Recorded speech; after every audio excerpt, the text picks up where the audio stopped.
Greetings and salutations. You've successfully arrived at the Bloody Disgusting Network. The passage of time will now bring you to something strange, unique, and idiosyncratic. Have a good time. My friendship to all of you precludes my involvement with any one of you. But if you wanna make love, then I do too, and I'll be right there behind you. All in the name of oh, all in the name of oh, all in the name of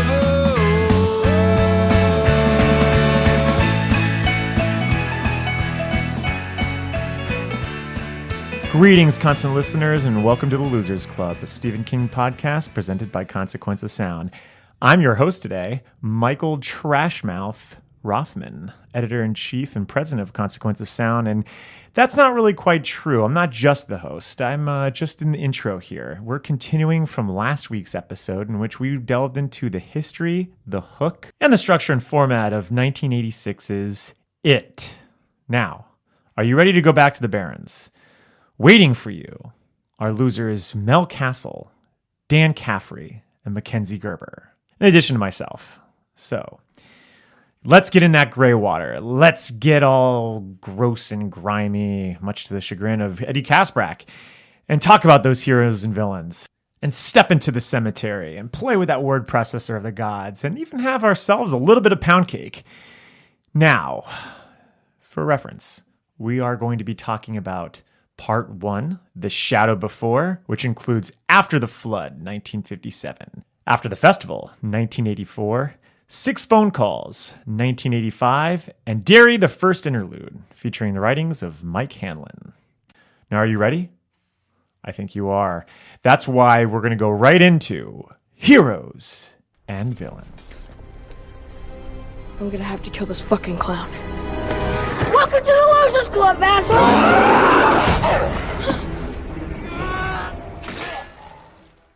All right. Well, this is only the first part of many parts of this book. We do get a lot of heroes and villains.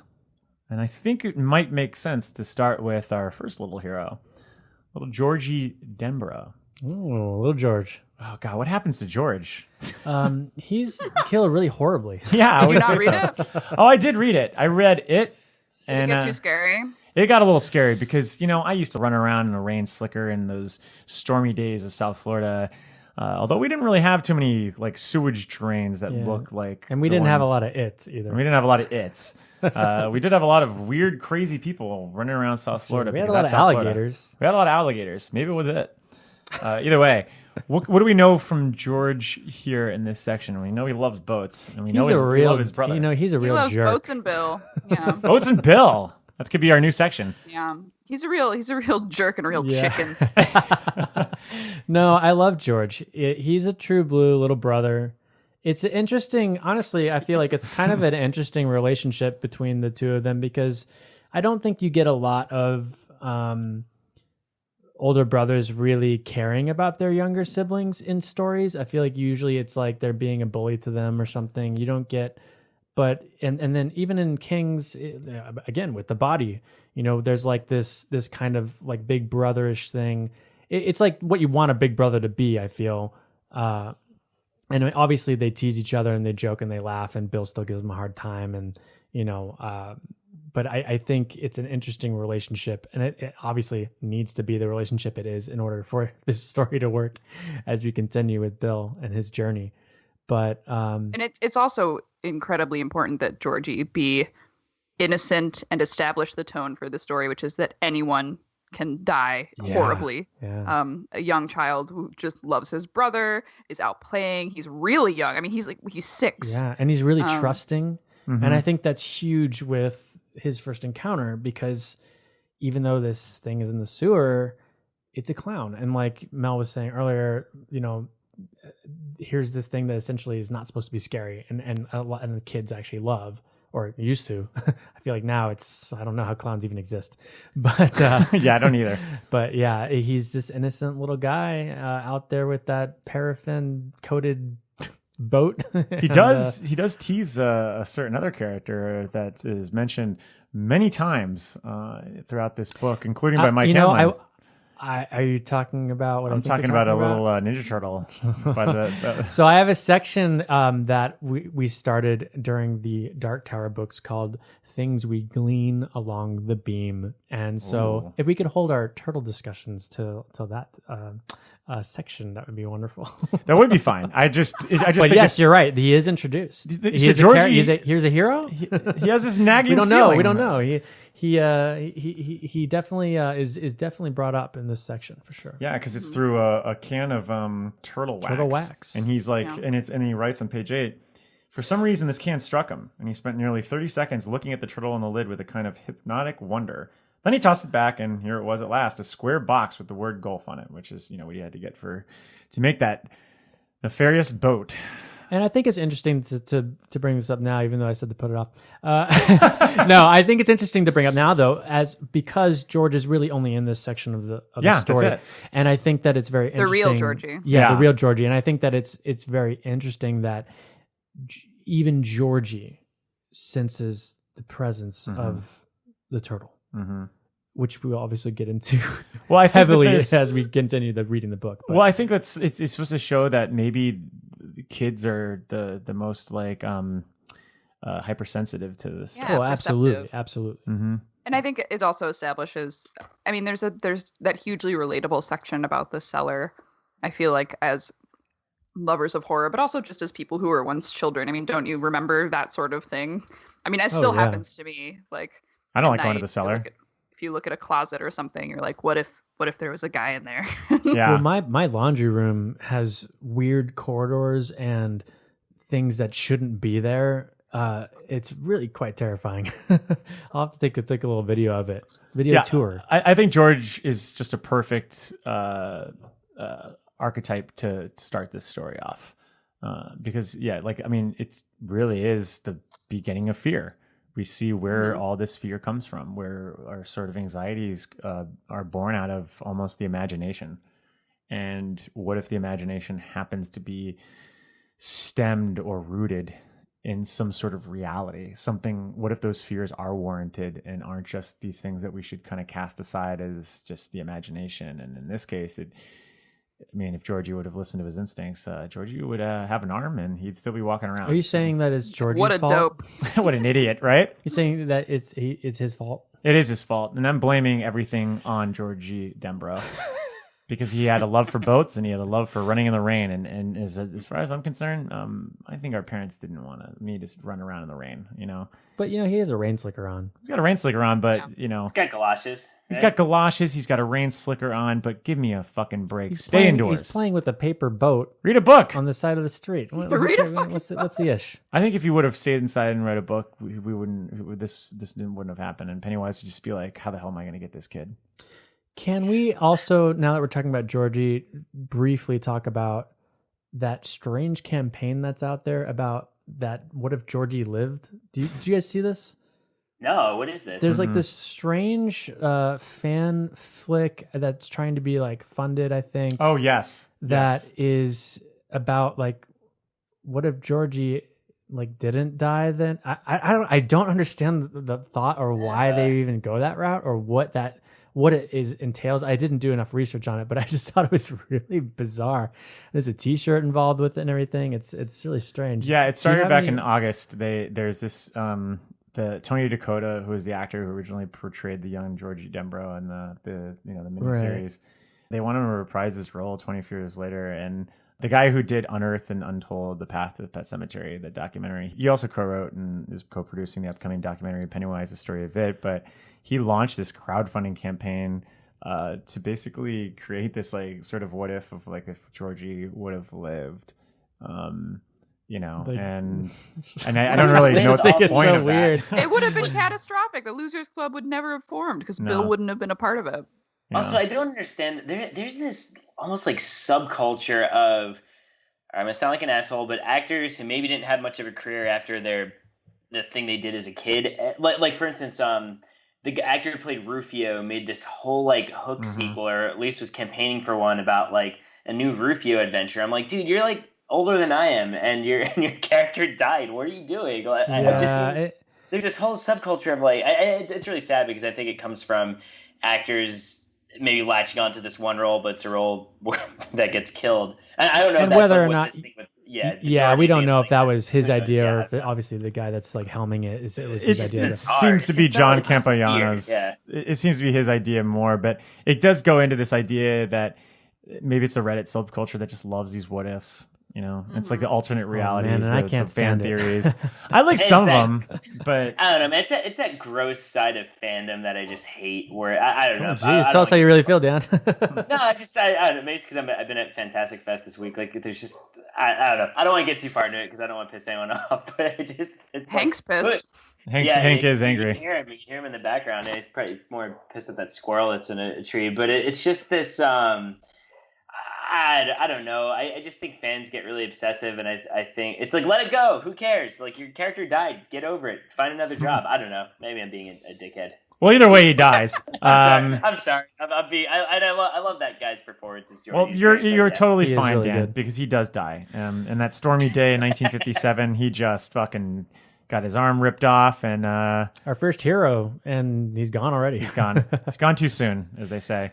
And we know pretty early. The foreshadowing in this section again is not even foreshadowing. It's him saying this kid's gonna die. Yeah, in the yeah, next couple pretty of much. pages.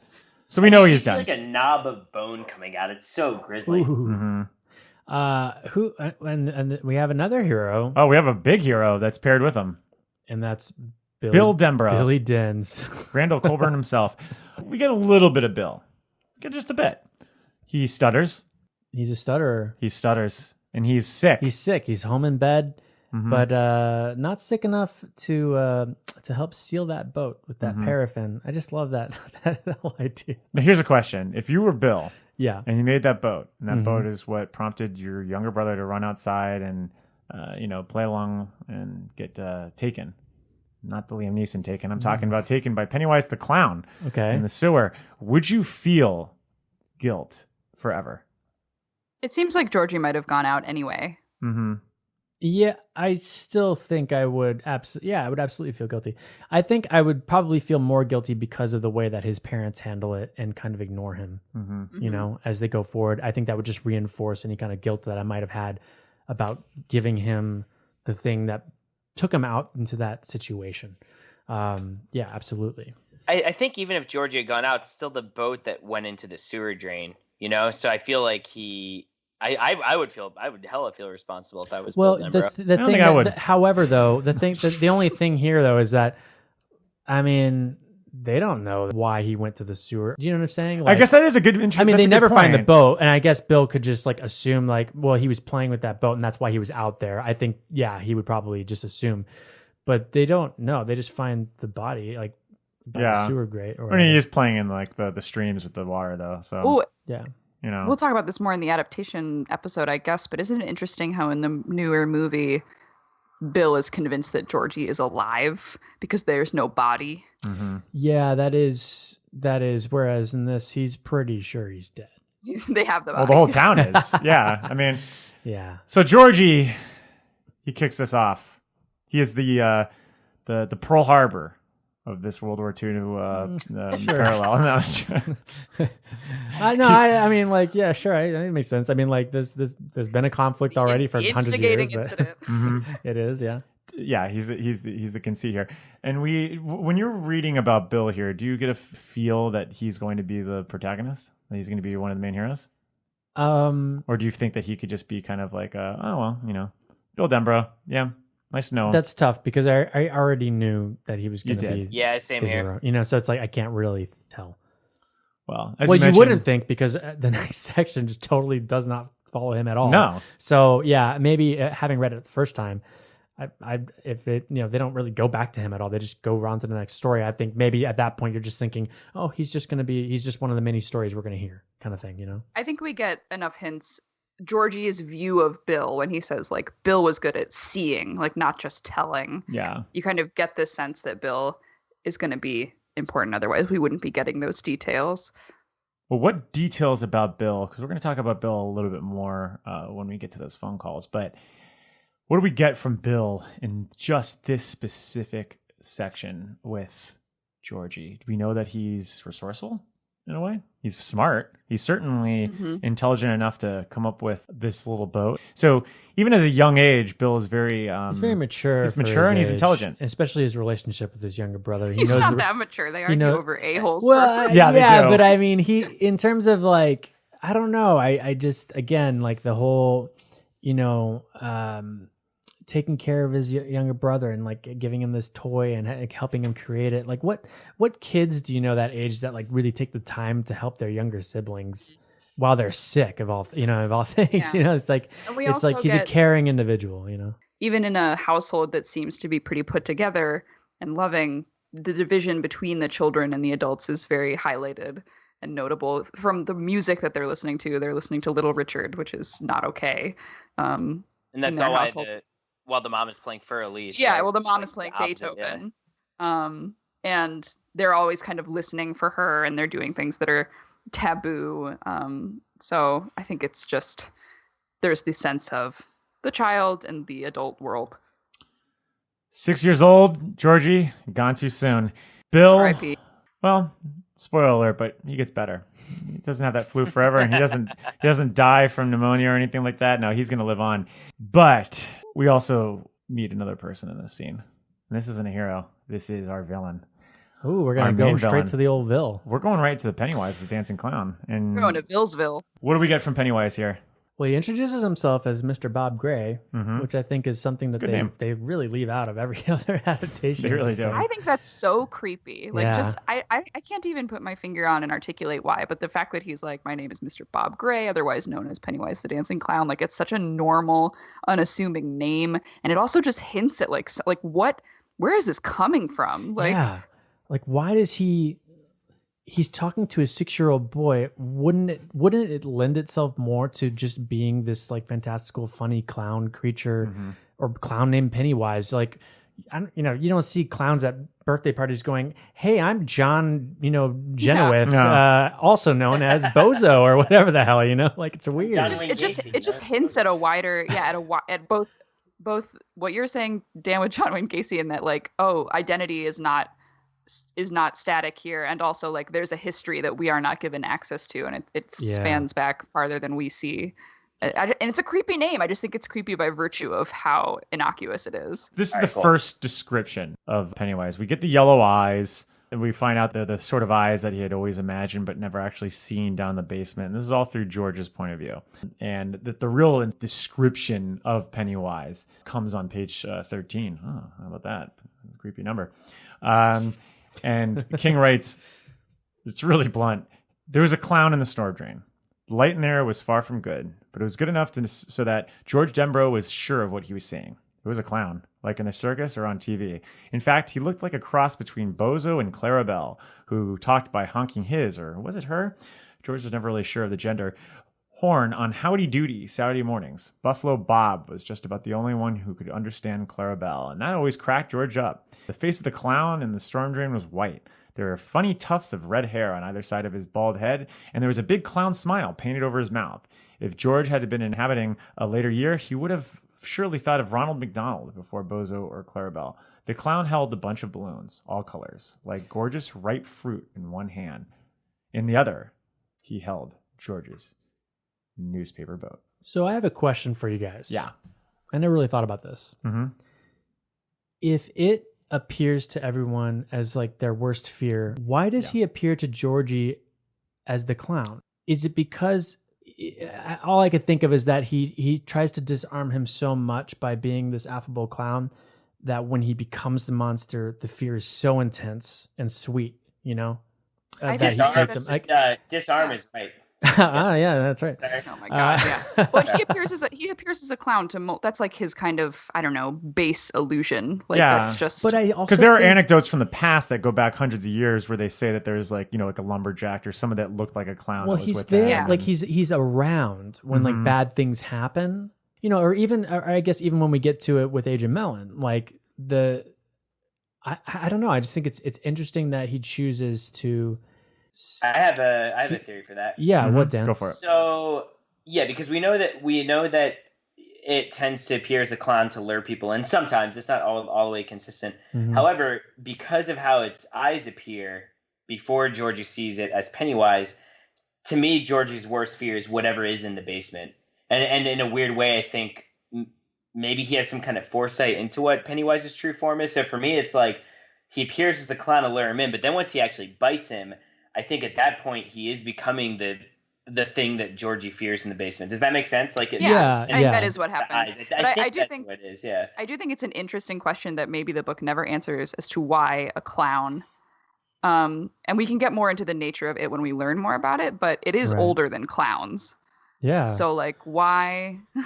I don't know. Well, it's written in page 15. He goes, the clown seized his arm, and George saw the clown's face change. What he saw then was terrible enough to make his worst imaginings of the thing in the cellar look like sweet dreams. What he saw destroyed his sanity in one clawing stroke. So he's lured in by the clown, and then all his own fears start coming out through him. But yeah, it doesn't explain why he is the clown there. That's why I always felt like he chose the appearance of a clown because it was easy to lure children in because they weren't scared of clowns at the time. This is before all that. This is the 50s, clowns are funny. Yeah.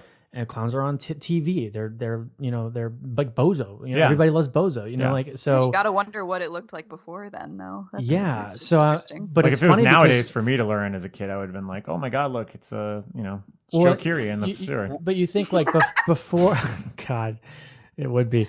But you think before the clowns even were popular, like what shape could this thing have taken to lure people in? Maybe it's also. And I'm about to delve a little bit into what we find out later, but I'm just doing it to explain a little bit. This is one of its reawakenings, how it reawakens every 27 years. Mm-hmm. Same thing with Adrian Mellon. So maybe it's just a thing, like when it reawakens for that first act of violence, maybe the clown is just like its go-to position, like it hasn't had the time to really sort out everything in the town and appears people's worst fears yet. So it just goes to the form of the clown. That's I get that possibility. But I mean, who knows? I think you might be right, Dan. I think you might be right because it seems like there are instances in the interludes as we continue where these people during these instances of like awful things that were the inciting incident of him coming back, he's always witnessed as the clown. Yes. So that's a good point. Yeah. It's a good form for avoiding questioning and for avoiding notice. Like people are never going to question a clown, and clowns often don't talk anyway, and then they're just part of a general crowd, circus crowd. And boy, did we learn our lesson now. Yeah. No one trusts a clown. No. So he could have just appeared as like a neighbor that walked down the street and it was just like, hey, what's going on? And then like, I don't think you could, because if there's another character we're going to talk about here that's kind of in between. I think he's kind of villainous, is Dave Gardner, who sees Georgie out there. Yeah, that's true. So the neighbor it takes him. I think it says that it takes him. It says although he arrived only 45 seconds after the first scream, so he like takes his time to get there because he's afraid of what is actually happening. He doesn't want, like, he knows he can't do anything about it. It's creepy. It's like already we start to see people in the town being complacent with this horror and just kind of letting it happen. Here's a fun question. Do you think if there was like a circus that came into Derry and, it was during the time of Pennywise's reign, do you think Pennywise would have to then like change her form? Like he wouldn't be able to. Oh, you mean if it wasn't the circus that he came in on? It was like a rival circus. What is this, like Deadwood? I'm just like, imagine. Yeah, it's like a rival. It's like a circus comes in. Circus comes in the town all the time. I think he'd view that as a boon. That's more of a way to hide. Yeah, I guess so. Because the employees of the place might not understand. But I guess what I'm saying is, if you wanted to kill a clown, would you use the clown visage to get the clown? No, he'd probably be like a giant bottle of whiskey or something. I like the idea of a circus coming into town, but suddenly Pennywise, just like given his nature, he has to actually perform in it, but not kill anyone. Like, great, like he's got to do his deep cover. Yeah, exactly. Yeah. All right. Well, he's the dancing clown here. This is all we know of him so far. We don't really know yet that he's a shapeshifter, right? No, we don't know that he can just turn into anything he wants. We right now we think he's a dancing clown. That is also this horrible thing that George sees, but we don't know that it's specific to what George fears. Here's a fun little question again. If I saw anyone in a storm drain, even at 6, there's no fucking way I would walk up to the storm drain. There's no way. What would get you to walk up to the storm drain, though? If it was like Ooh, if it that's was like tough. one of those hosts on the animal shows, like Steve Irwin or someone. So you And saw they were Steve like- Irwin, the guy Well, and who he was dies like, from. Yeah, look what I found down here. I'm like, Oi! that makes sense for you. Hey, Steve- Mel. I think it's a very fair answer. It makes sense for him to be down there, and I loved those shows. And I'd be like, "Whoa, what did you find? Like, what? It's a cool snake." Like, Oh man, I don't know what it would have. It would probably be like, I'm trying to think of something I loved as a kid. You know, like it's like a transformer, like trying to move around in the giant transformer in the sewer. Like, I think for me, it might have to be like Indiana Jones. they all spark. Like maybe Indiana Jones with his fedoras down there, and he's like, "Hey, kid, help me."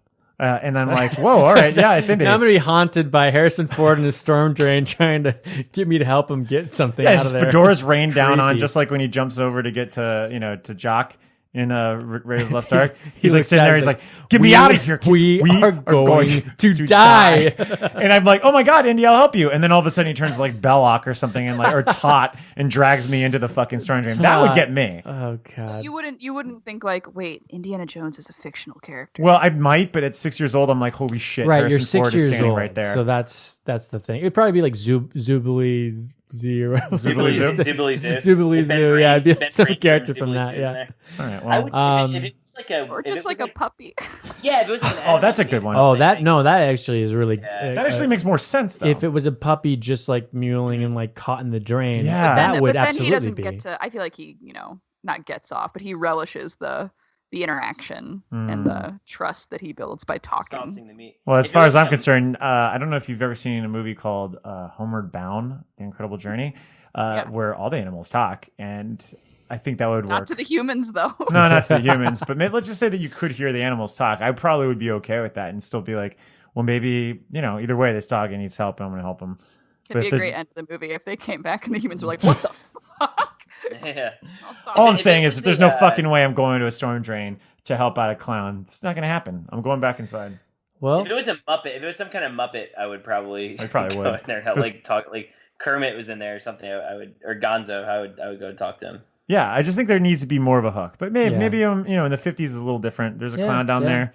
again, he liked Bozo and stuff, so maybe he was channeling that, and that's why. Yeah, well, So, chapter 1's after the flood. oh, What man. comes after the flood? We jump ahead. We find out that Derry is still Derry, not very happy place, and incredibly homophobic. And that is chapter 2 after the festival. And this takes place in 1984. 84, that's when And, I was born. This is where we're introduced Me too. to. Mm-hmm.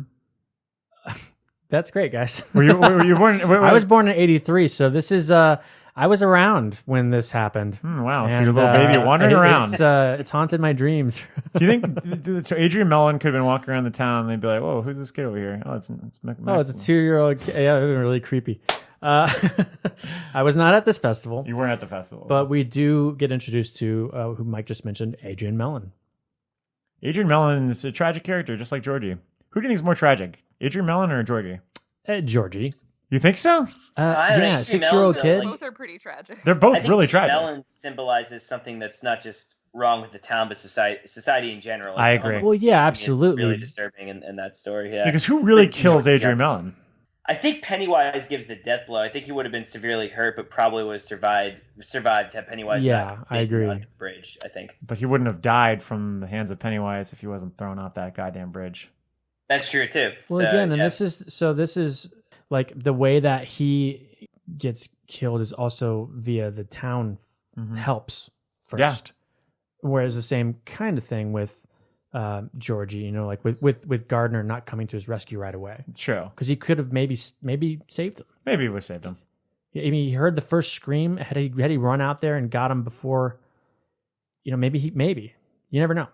Here's another thought that just came to mind. In the beginning of Jaws 4, The Revenge, the son of Brody gets his arm ripped off in a yellow slicker. You're right. Was that an homage Is that to an homage? who knows? Is Jaws supposed to be it? Hey, Jaws makes Well, an. hey, it turns into Jaws at a It's certain true. point. That's a That's shared right. universe, yeah. I think we'll have to talk to the director and writer of Jaws for the that'll Revenge. that'll be our 7th episode of the It coverage where we just cover Jaws: The Revenge. That could be fun. Either way, all right, let's talk about Adrian Mellon for a second. So Adrian Mellon's having a great time. He's at the Bassey Park Fairgrounds, just won the Pitch Till You Win stall, which is pretty great because I never win anything at these carnivals because they're all gamed and rigged. Sounds so bitter. I don't really like If you carnivals. want a cheap stuffed animal, I will get you one. I want a cheap stuffed animal. I want the Garfield stuffed animal I always see at these, or the Snoopy ones, either one. I like both animated pets.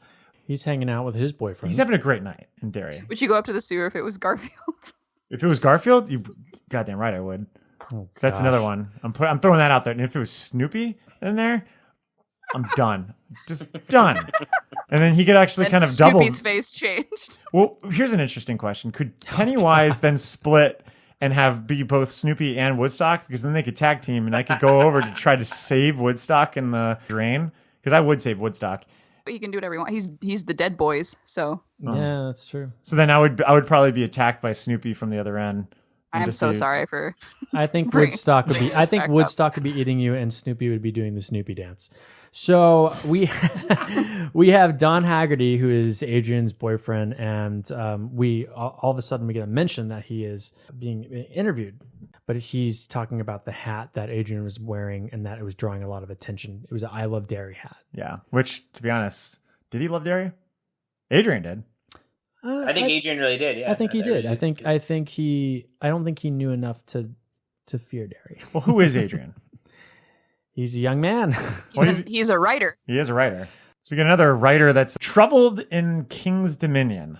And he comes into town and he finds that he has a story here and he wants to stick around, even though the town about Salem's Lot sucks. again. It is like Salem's Lot. It's like the more Yeah. realistic version of Salem's Lot. I got that Adrian was attracted to almost like the small town kitsch of Derry, you know? Yeah.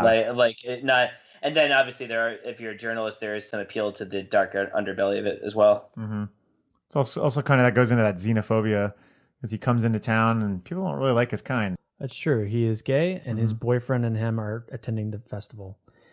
They get the attention, unfortunately, of some jerks in the town who are comprised of. Webby Garton, Chris Unwin, and Total Stephen King names. Those are very Kingian. I know. Yeah. I know.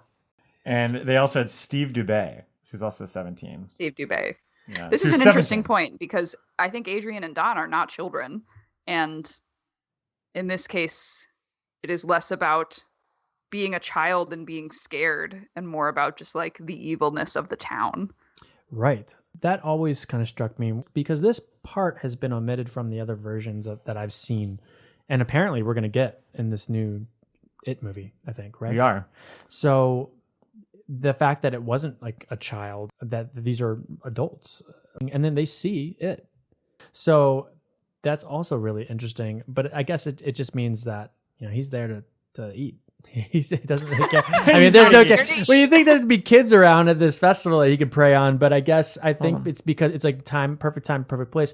And you also get, this is really kind of fun because, not fun, I mean, it's awful what happens, but Stephen King is writing about this monster under a bridge, which is what he originally intended to do with the troll. If we're going back to this idea of Pennywise awakening, in both the instance of Adrian Mellon and Georgie, he has to wait for the victim to come to him, not the other way around, because he's just waiting there, and then Adrian gets thrown over, then he gets to eat him, right? Like Right. So maybe it's like he's in a weakened state kind of thing or something. I think also, though, he's probably drawn to the evil of the town. So he Yeah, the senses that bigotry something and- Yeah, awful totally. is happening, and he kind of slithers out of the sewers. Well, so then you could lay all the blame to Webby Garton, Stephen Bischoff Dubé, and Chris Unwin, because those are the three homophobic teens that really put this into motion in the 80s.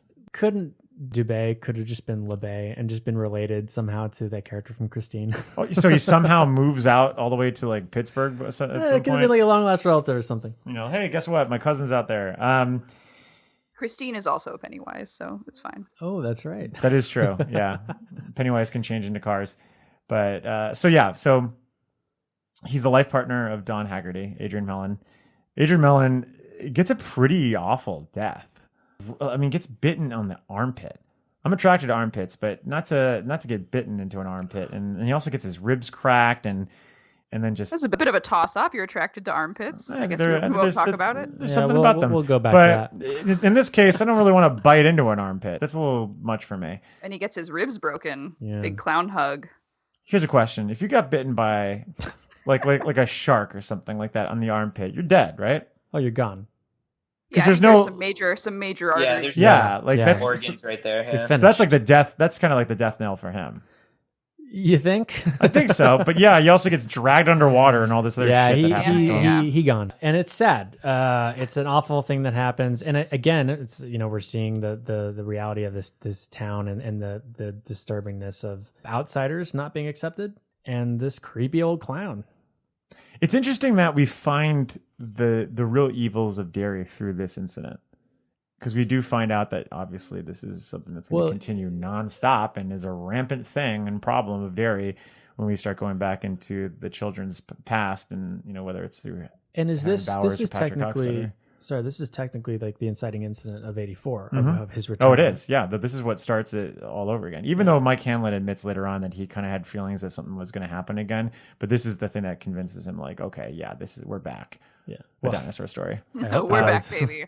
Yeah, Yeah. So we got this incident, which is told in a very fun manner. It's back and forth with the cops and the interrogation. So King it's a joy. kind of does a It's a fun great little time. device here of being able to, showing the different point of views, which reminds me of a fun Akira Kurosawa film, Rashomon, because we're getting multiple point of views of what actually happened on this event. But they all seem to tell the real story, which is that this boy Adrian Millen was thrown over the bridge. Pennywise, the dancing clown, is the third man, in which I believe they reference even like the fugitive of just Yep. there's always someone there, but we know because this And is it gets covered up yeah. it's totally covered up, because of the police chief wants a good record. And which I- is another evil conceit of this town. And then they all get out, or it's under appeal, so they're just like still in town. Yeah. This is an interesting window into Derry.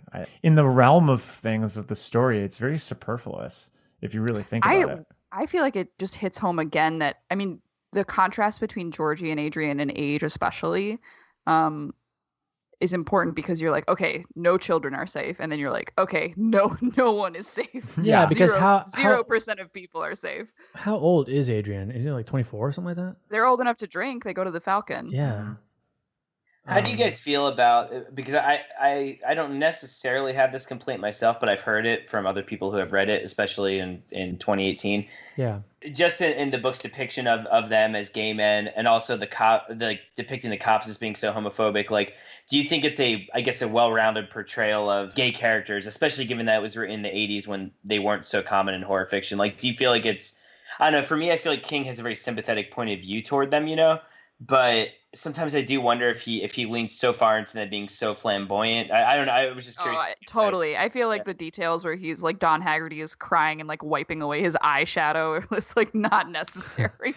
And King has a very specific, maybe limited view of what totally, and like, a gay man is. I still think it's like pretty progressive for most horror writers at the time, just because they weren't really having those characters. And obviously King is like, he is clearly showing that the town is homophobic, and that is wrong. But they do feel a little bit like broad caricatures to me, compared to maybe some gay characters he would have later on, like in the Bizarre. I mean, for instance, yeah, and like you're saying, Dan, I mean, it's a product of the time in which it was written. Yeah, I think like so, I think if he wrote this I now, think it's a product of King not knowing many gay people. I really don't. Yeah, well, that's what I'm saying. Like, I just think if he wrote that book now, I don't think that would be that overt. Or maybe Adrian would be, but Don would be more reserved. Or you know what I mean? Like, I don't think it would necessarily be that now. But he also has in the Bizarre Bad Dreams, and a few other books, he has had more current gay characters that I do think are treated just more like with more nuance and not quite as stereotypes, Right. So I think his worldview has widened, and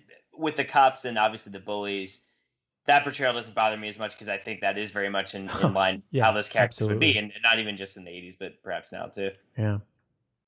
Who else is in this section that we talk about here? Is that I feel it? like we should really keep it moving. Yeah, I think Yeah, we've got through all the old characters here, and I think we're moving into chapter 3, 6 phone calls. And who do we start off with here? I think Stan the man. Stan the man Uris. What do we think about Stan? We meet him. Well, I guess we start with really Patricia, but we start with all of these phone calls are not all of them actually, because Richie's isn't. But most of them are told through a person that is close to the adult and not the adult themselves. Right. We get Patty for Stan.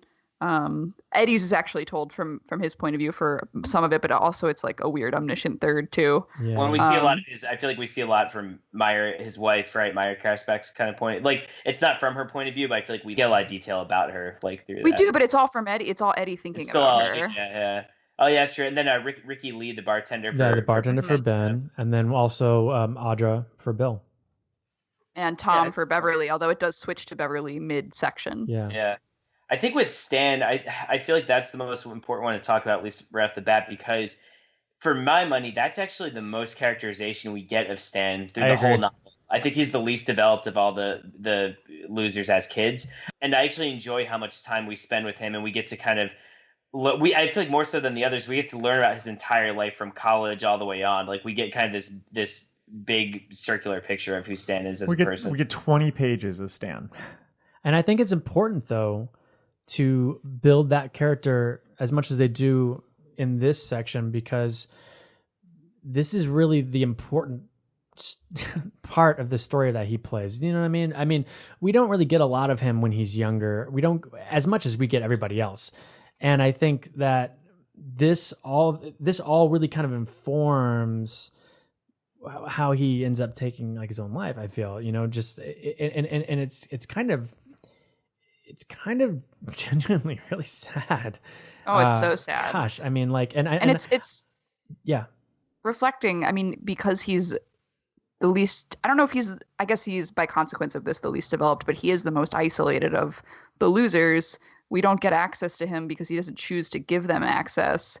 And the consequence is that because he wasn't as good at connecting, this happens.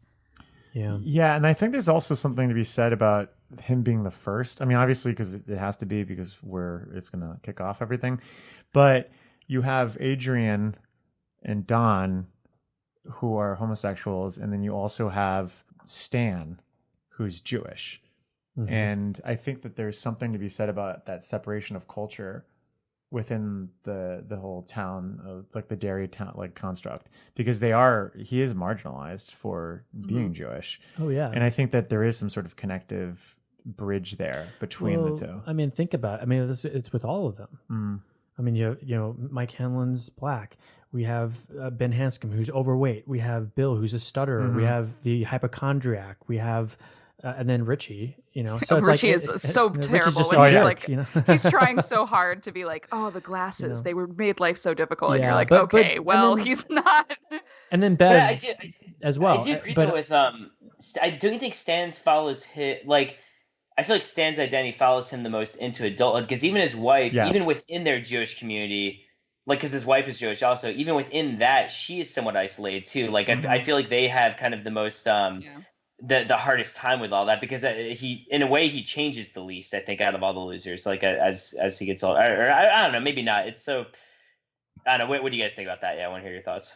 Well, they're so orthodox too. He does live this very moral, grounded lifestyle. I mean, even when very suburban too, I think, It's, well, yeah. I mean, even like with their marriage to Patty, like, they don't even have sex until like on their wedding night. Like there's something just so pure about his character. Like, he lives life by the rules. Yeah, I Stan, for me, because he's actually very successful, and he's married to this woman he loves. And I think that out of all of the losers, he's kind of the one that has it the best in a very like complacent way. But I think that's also his undoing, because he's so able and quick to forget, because he does not want to remember. Whereas everyone else is just kind of haunted by it in the back of their minds. And I think that so that when he is confronted with the fact that it's there and all this comes flooding back, he can't handle it, because he has so much to lose. So yeah, this is, I mean, a super tragic character. I wish, and I think that this is also something, and we'll get to it when we get to the movie stuff, but I don't think Stan's done justice. No, but I don't think, because I just don't think, again, there's enough source material other than the actual death that he has. I mean, you're not going to be able to adapt like his background with his wedding and all this other stuff. I mean, there's just stuff in the novel, especially these 20 pages in this one, the beginning of the 6 phone calls, where you just would never be able to adapt that to the screen. I mean, unless you had some like sort of wedding reel or something that shows the background of everything that he's gone through, because honestly, like the majority of his characterization is just how he conquered the doubts that people laid out for him, whether it was his parents or his in-laws and all. And I again, like for film, you wouldn't be able to portray that as much, but I keep thinking of like the beginning of The Big Chill. The whole conceit of that movie is, it's the funeral that brings everyone together. And you find out who all these characters are through the death of this one person, but you don't really ever know who this one person is, other than these larger truths. And it's almost like it's almost like he just becomes a MacGuffin. Yeah, it's sad. He's a plot device, just like Georgie is in a way. Yeah, it gets hard to write about someone who already commits suicide, and you're like, well, geez. I mean, I don't know. Like, would we feel more rewarded if Stan was like a hyper present, hyper developed character? Would that have been a benefit? Well, where this is structured, it wouldn't have made sense. I mean, once he's already used it as a MacGuffin. So like the Stan's death is the reason why we are introduced to all these other characters. It's the reason why everyone comes back to town. At that point, what does it matter if you have so much further characterization about it? It is exactly like The Big Chill in the sense that the reader could feel sadder. I guess, but I think it's almost there's more. Also 7 of them. There's like so many. Yeah. Exactly. So it almost becomes like you kill one of these fuckers. You just get these little details from it, because at the end, like, it doesn't really matter. Like, you just know that this guy has to mean something to these characters, and so it becomes more about the characters that are connected to him than about the actual person in any way. I think what we do get out of Stan here is interesting, though. You know, he's very, he is very independent. And he is, and we know based on what happens to him later down the road that he's going to be the most haunted out of all of them because of what he experiences as a child and what he has to carry with him. Which is another reason why I think he's prompted to do what he does, because he knows the horrors that await him in ways that the other losers don't. And again, the way we were kind of sequentializing these episodes, it's kind of hard for us to kind of discuss a lot of those things. But there are things that happen to Stan that don't happen to the other losers, and that does give him reasoning for why he kills himself. Now, the thing that's interesting to me is, I don't know why I thought this, but when I first read this book, I always thought it was like, and maybe it's just because I love A Nightmare on Elm Street, I always thought the suicide was influenced by Pennywise, and that that something happened, and that the suicide was the result of it. Like, when Pennywise showed up. Yeah, like he transformed and yeah, like in like Nightmare on Elm Street, whenever something really bad happens, you find the victim and it looks as if it was self-imposed or self-inflicted. Oh, you mean a framing thing? Almost. Yeah, like in Nightmare on Elm Street 1, when Johnny Depp and Heather Langenkamp's friend is in the jail cell and it looks like he hung himself, but it was really actually Freddy that did it. Like, I always thought it was Pennywise influenced. I think that there is some. It's not directly the suicide, but it is. I had this in my cemetery marker when Patty is trying to go upstairs. She kicks the bag of buttons over, and some of the buttons spilled out, glittering like glazed eyes in the lamplight. She saw at least half a dozen black ones. And the reason why she wasn't going up to see Stan was because she couldn't find a black button. And I think this is meant to imply that, like, there are forces at work that were keeping her from going up to Stan in time. And I thought that was really creepy. But at the end of the day, we do think that it is Stan that ultimately slices his wrists. Yes, but there are forces acting to prevent that from failing, to prevent her from finding him. I think that it is interesting because we never see the actual suicide from. We don't know we're not with him when the razors actually go across his veins, right? Like it's just like the before and after of it. Yeah, and it happens in such a way that it's clear that he did it. You know what I mean? Like I feel like it would be more of a spectacle if Pennywise was there, or there would be a struggle of some sort. But he's just like resting peacefully in the tub and these slashes. It's horrible. But I also think that because we get so much backstory and we spend so much time developing this character, the last thing you think is going to happen is he's going to kill himself like minutes after he gets this phone call. But that also, to me, sets the tone for the rest of this book. Like, that is how scared he was of this thing, that he couldn't even come to grips with even pretending to try Thinking to about remember it. that he went upstairs and cut his wrists. I mean, that's what's so terrifying, I think, moving forward to all the rest of the phone calls. Because didn't you think, and again, I had already seen the miniseries, but reading it, I was really trying to read it as if I had read it for the first time. Didn't you feel the first time you read it, like, is this just going to be like a 1-by-1 situation where these, like, how do these people kill themselves when they get this phone call? Like, are they going to be, is each person going to be stronger than the last? Or is, you know, like, I think it's a great way to start off the phone calls, I think. It's more table setting for King, which is all really what this first part is at this point. I mean, it's all set it's up. a prelude, sure. Is there anything else you want to talk about with Stan?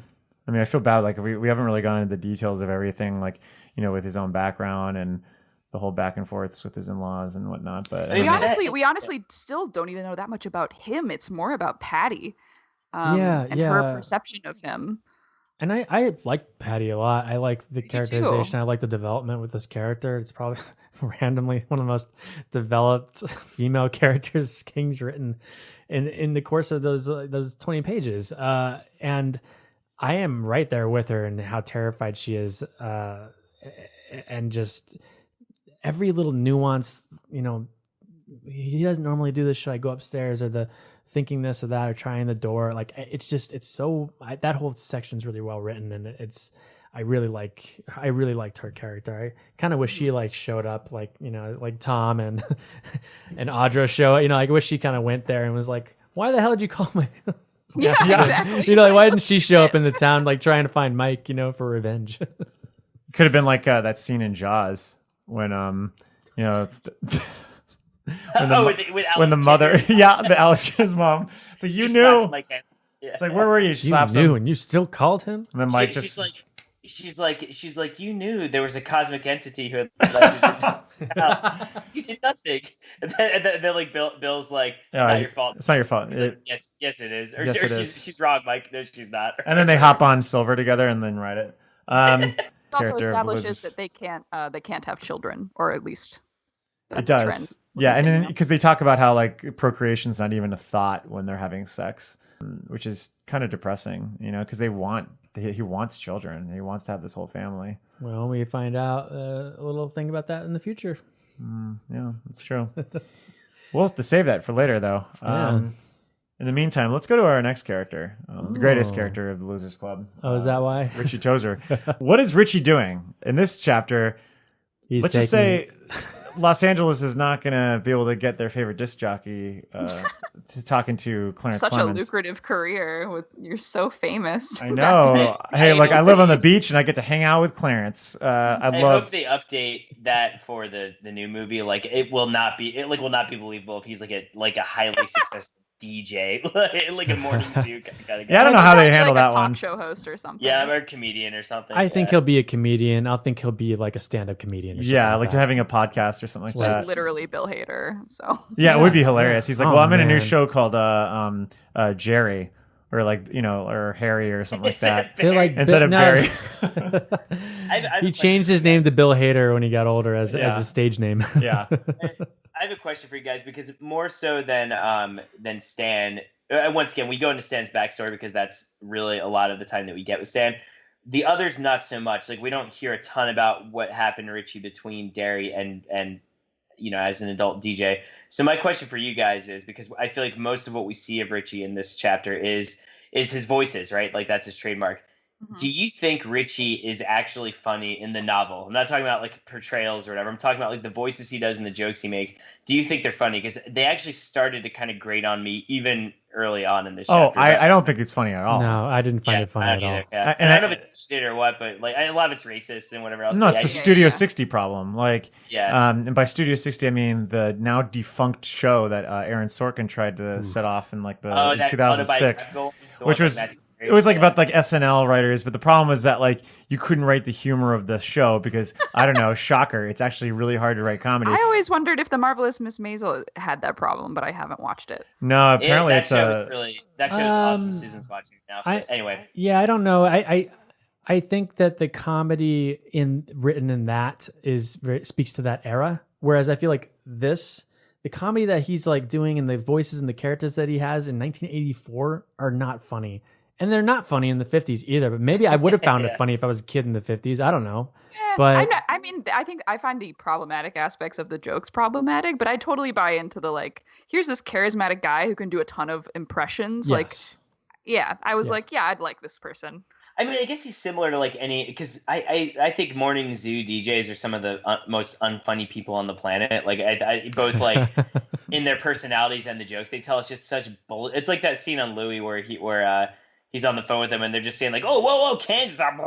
It's just like all this. It's just like just all I can think of are the we did a sketch once that was called Captain and the Bitch. It was like Captain and the Bitch in the mornings. I'm the captain and here's the bitch. Or like the DJs from Parks and Rec. Have you guys seen that? Oh yeah. It was like so that, funny. Yeah. Well, I remember I was on like to promote my theater company's first show. I got to be on Q101 like in Chicago, and like I was put on the morning zoo show, and they were just like, "All right, Dan." And the way I got on is because an improv teacher worked there, but he wasn't in the studio, so I was just with his like 3 partners or whatever.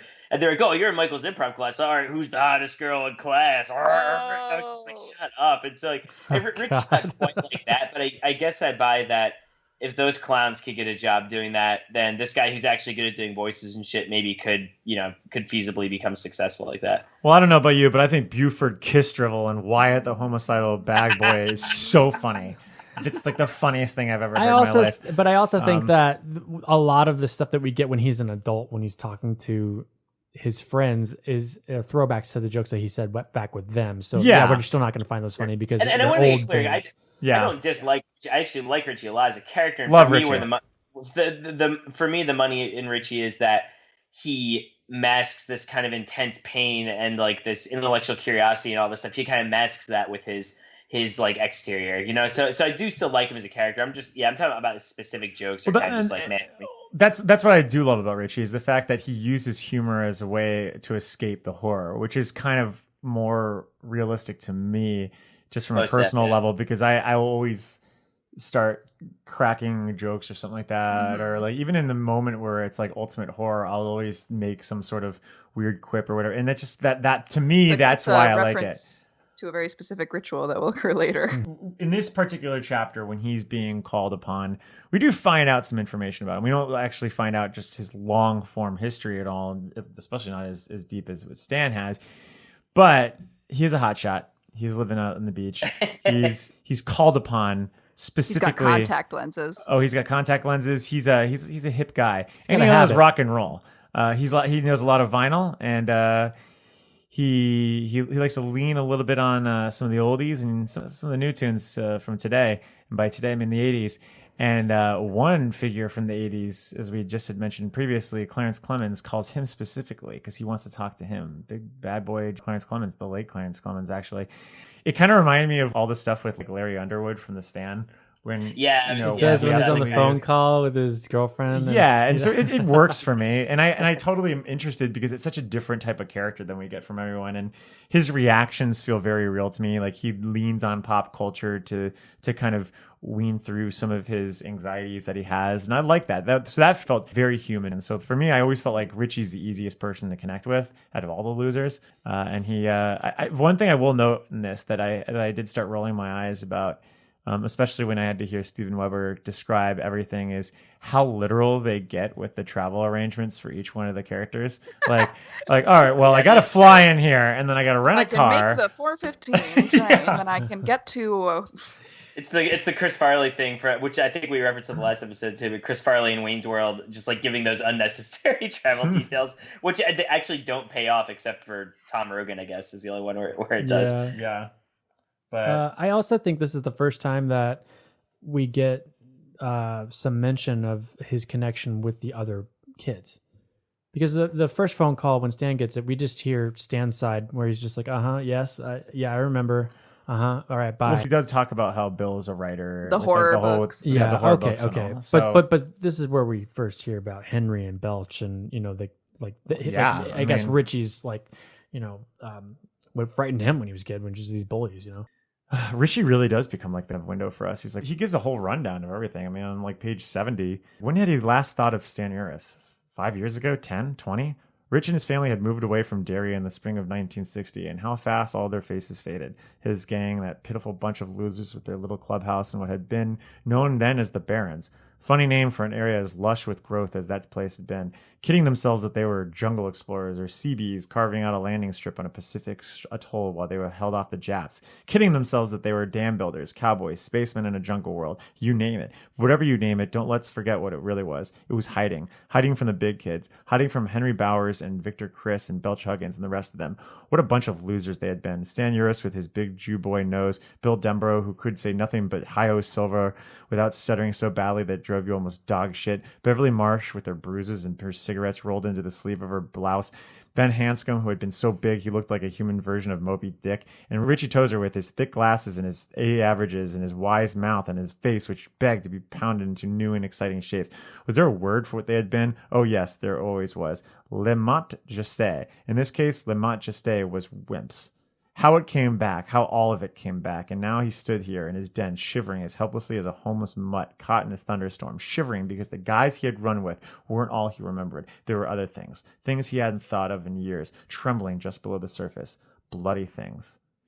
And that's such a good, like, it's a great, there's a lot more flooded rundown of just like these memories rushing back, and I like that because he doesn't even mention everybody. He doesn't mention Eddie. No, you know what I mean? Like, he doesn't mention Eddie. It's just a weird flush of like certain people that just like that he remembered. You know? Well, I think it is important that we do Richie now instead of later, because again, I think he kind of stands out like a sore thumb in terms of his marginalized status, which doesn't really exist. Well, like I feel like yeah, it's the glasses.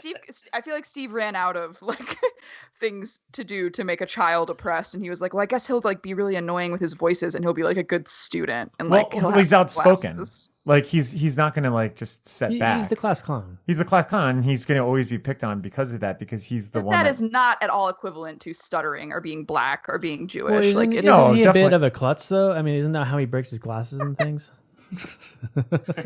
Yeah, they're like, I can't handle this guy because I was growing up to hate blacks, but I really can't stand clutches. Just after Patty's section, like it did chafe me a little bit for him to be like, oh, the glasses, and I'm like, okay, Richie. Well, but if you think about it in terms of like his future, like the way that he even processes things, and he's like one of the last to come around. That remember, because he thinks he genuinely has taught himself to believe that his first experience with Pennywise was a dream. So he's almost not a true blue loser. Sorry, Mike. Yeah, because Richie is he's the latest to come back around to all that stuff. Yeah. Mike's like just sitting there fuming. He's like, "Don't." No, I mean he's a true blue loser in the sense that he's also cool. So, sorry, I just happen to be the coolest one of the group, guys. But speaking of cool losers, let's get to chapter 3. Ben Hanscom takes a drink. Oh wow, you really do love Ben Hanscom. I love a great alcoholic, and Ben is one of them. Now, we got Ben Hanscom looking hot, looking right. Yeah, we have not yet. He's really hunky. We have not yet even seen Fat Ben. Yeah, Big Ben. I really love this whole section. I love the fact that he shows up at this bar. I love the interactions with him and Ricky Lee, and I love Ricky Lee's. How he almost thinks he's the ghost of that guy that like came in or killed himself or whatever. Because he just looks so haggard and just destroyed, and he's drinking so much that's like just absolutely scary. I think. I mean, have you guys ever met someone like that at a bar? Yes. We live in Chicago. We could find one literally within a block right now. I think that's how we met, Mike. When Time Out was still open, I felt like that was about half the clientele. Oh, pretty much, yeah. Without the hunkiness, of course, but yeah. Yeah, I think that this is a very realistic outlet for a lot of people that deal with trauma or pain or anxiety. So again, actually, the last time I was in Chicago, was the Liberty Lounge or something? Yeah, it's the Liberty Lounge. And everyone was playing pool, and there's that guy who I actually thought looked a little like Stephen King, and he was kind of funny and charming in the beginning of the night, and he was playing pool, but he just got shit faced as the night went on. Yeah. And he wasn't being like annoying, he was just being kind of like a zombie just like sort of wandering through everything. Do you guys remember the dude I'm talking about? Yeah. It was like, Oh, yeah. But he very much is like that for me. Like you saw the whole trajectory of the night of him going from being this lively kind of funny guy to just kind of a deadbeat in the space of a couple hours. That's who it reminds me most of. But I don't know if y'all have other stories about that. No, but no, I don't. I don't think I've ever really met someone like that. Except, I mean, I've met some belligerent drunks, obviously, but no one where I thought that person's probably going to kill themselves tonight. Do you know what I mean? Like just scary, you know? Yeah, that's a good point. And that guy probably. Well, he was. Yeah, I mean that was something else. Yeah. But I also think it's interesting to point out that so far we have Ben who's like leaning heavy on the drinks. We had Richie who's leaning heavy on the powder. And we have Stan, who's he takes a lot of baths. Wait, but Richie though, later in the book he mentions how he had done coke, but I got that he was saying take a powder like I'm gonna disappear, Leave, right? yeah. Oh Like, yeah, that's what I know. I'm just. But he does being do. silly. He reveals later on he has been doing a little bit of the devil's dandruff for sure. Hey, he's in California. Why wouldn't he? I know, You I know. And it's the 80s. Everybody It's was the 80s. doing it. It was Everyone's the doing cool it. thing to do, Dan. Come on, Get with Cocaine the Cowboys. times. Yeah, hey, just ask the guy who wrote this novel, huh? Cocaine Cowboys. Cocaine Cowboys. But yeah, what do we you what do know. we learn about Ben? We learned that he's an architect. He's an architect, And a very unconventional architect too. but a popular architect, though, right? Yeah. We Yeah. get a little, The we get a little original. King's Dominion with him too, but you know, he did become an architect. And when I say he did become an architect, we don't even really know why he loves building things yet. So that comes into factor heavily into this story, Yeah, specifically with the Barrens. very true. But he's down there You know, rootin' he's a tootin' Texas, bachelor? right? You know, he's a bachelor. He is I a thought he was bachelor. in like Utah or somewhere. I can't remember. Did they say what state it is? Or is he in Texas in this chapter? It says that although Hanscom's roots were in New England and he had gone to college in California, there was more than a touch of the extravagant Texan about him. Oh, okay, yeah, so, yeah. Hey, maybe I'll go say hi to him down at my local watering hole. Yeah, you should we go know see he's him. a bachelor. He's very handsome too, right? Like he's described as being very youthful and handsome. I've heard of Ben Hanscom, but Ben Handsome, that's what he's transformed into. Well, Ben's a good-looking guy, good-looking dude. Now We see the scar on his belly, and he tells Ricky Lee a little bit about how he used to be bigger and how they ran from Henry. I don't feel like we don't really get into the interiority of Ben as adult. We just kind of see him shaken and drinking and reminiscing. Right. Oh no, I take it back. He actually is in Nebraska. Yeah, but we'll get into that a little later. As there's like some Well, great that's the King's Dominion there. Yeah. So, but he's not in Derry, No. just like the other losers aren't. But so we know he's an alcoholic, and he gives the bartender. Do we know he's an alcoholic? I don't think we know he's an alcoholic. I think don't he's think drinking he's a ton right now. Yeah, I got that he was just drinking that night. I think, yeah. I like to think he's an alcoholic. I like to think he's an alcoholic also. I mean, it remains to be seen, but I think that someone that can drink that much and still operate the way that he does going forward, I think He does it because of the lemon juice. That's the only reason he's able to do it. I really want guy's to a believe drunk, that he's all an right? alcoholic. All right, can we just give him that? All right, Yeah. he's a booze hound. He's a booze hound. All right, he likes to be in the bottom. maybe we'll again. This is what we think at this point in the story. Based off of this, I think he's a drunk. I think he is too. I'm calling him Ben the Bottle Hanscom. Oh my god. Seems very friendly with Ricky Lee. Yeah, This Did bartender. I know Ricky Lee's married with kids, but did you guys get the idea that Ricky Lee was maybe in love a little bit with Ben? I don't know. That came across. No. What? No. I thought it did. I don't know. He seemed to really admire him. Like look. I don't know. Maybe fine. Hey, look. You want to believe he's an alcoholic? I believe that there's an attraction there.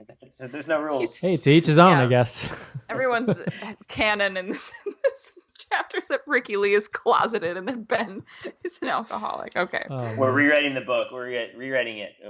That's the benefit of being on the Let's opening move episode. on to Eddie. Well, wait a second though. We do find out that from this chapter that he was, in his own words, a butterball Oh. growing up, which we knew that already because Yeah. of what Richie had told him. But we find out that he was also tortured by Bell Chuggins, Victor Chris, and Henry Bowers. So he's also harbors those fears for sure. Mm-hmm. So the things they carry, just like that story we all had to read in high school. Old Tim O'Brien. Old Tim O'Brien. Well, there is something important that does happen though, because Ben gives the coins over Oh to that yeah, bartender. Do you want to? The silver dollars, Yeah. That's The right. silver dollars. And we don't know why that's important yet. But they're definitely introduced. They are introduced. So why he gives away those silver dollars? I know, right? Like, you don't think you might want to take those Did with you you. want those? You know, don't that's know like if you- that's I like don't know using if your you- flute for Super Mario 3 on like But I level don't know 2 if he or something. remembers. I don't think he remembers yet why they're important or maybe. why. You know what I mean? Like, That would have been hilarious if there's like, and no, this isn't a spoiler because if you're listening to this episode, you you already better know have the read goddamn it. story already. But I know Like- we're acting like this is like all. I mean, I agree we should keep it compartmentalized, but yeah, Yes, all yes. these listeners, that we know it's. They know I would have loved a situation where they're down in like the sewer and it's almost like an RPG where you're like, if you don't, you can't actually get to the other part of the sewer because he doesn't have those the coins. it's like, oh, you didn't pick up those coins in the first level. So he has to go all the way back to Gotta go back to Nebraska Ricky Lee. and get the coins. Ricky, Hey, where are Ricky, they? Ricky, are you? Ricky moved away here a long time ago, and then you have like, oh my god, Oh, Ricky's been dead for 5 years. It's like another ghost story. He's just and like the coins are just sitting there on the table. And it's like, whoa, okay. I got a cold. I got a shiver. I'm sneezing. My hair itches. My skin is feeling all scraggly, and I have an obnoxious wife. Who am I? Bill Eddie, Denbrough. you're Eddie. Hey. Real quick, Eddie.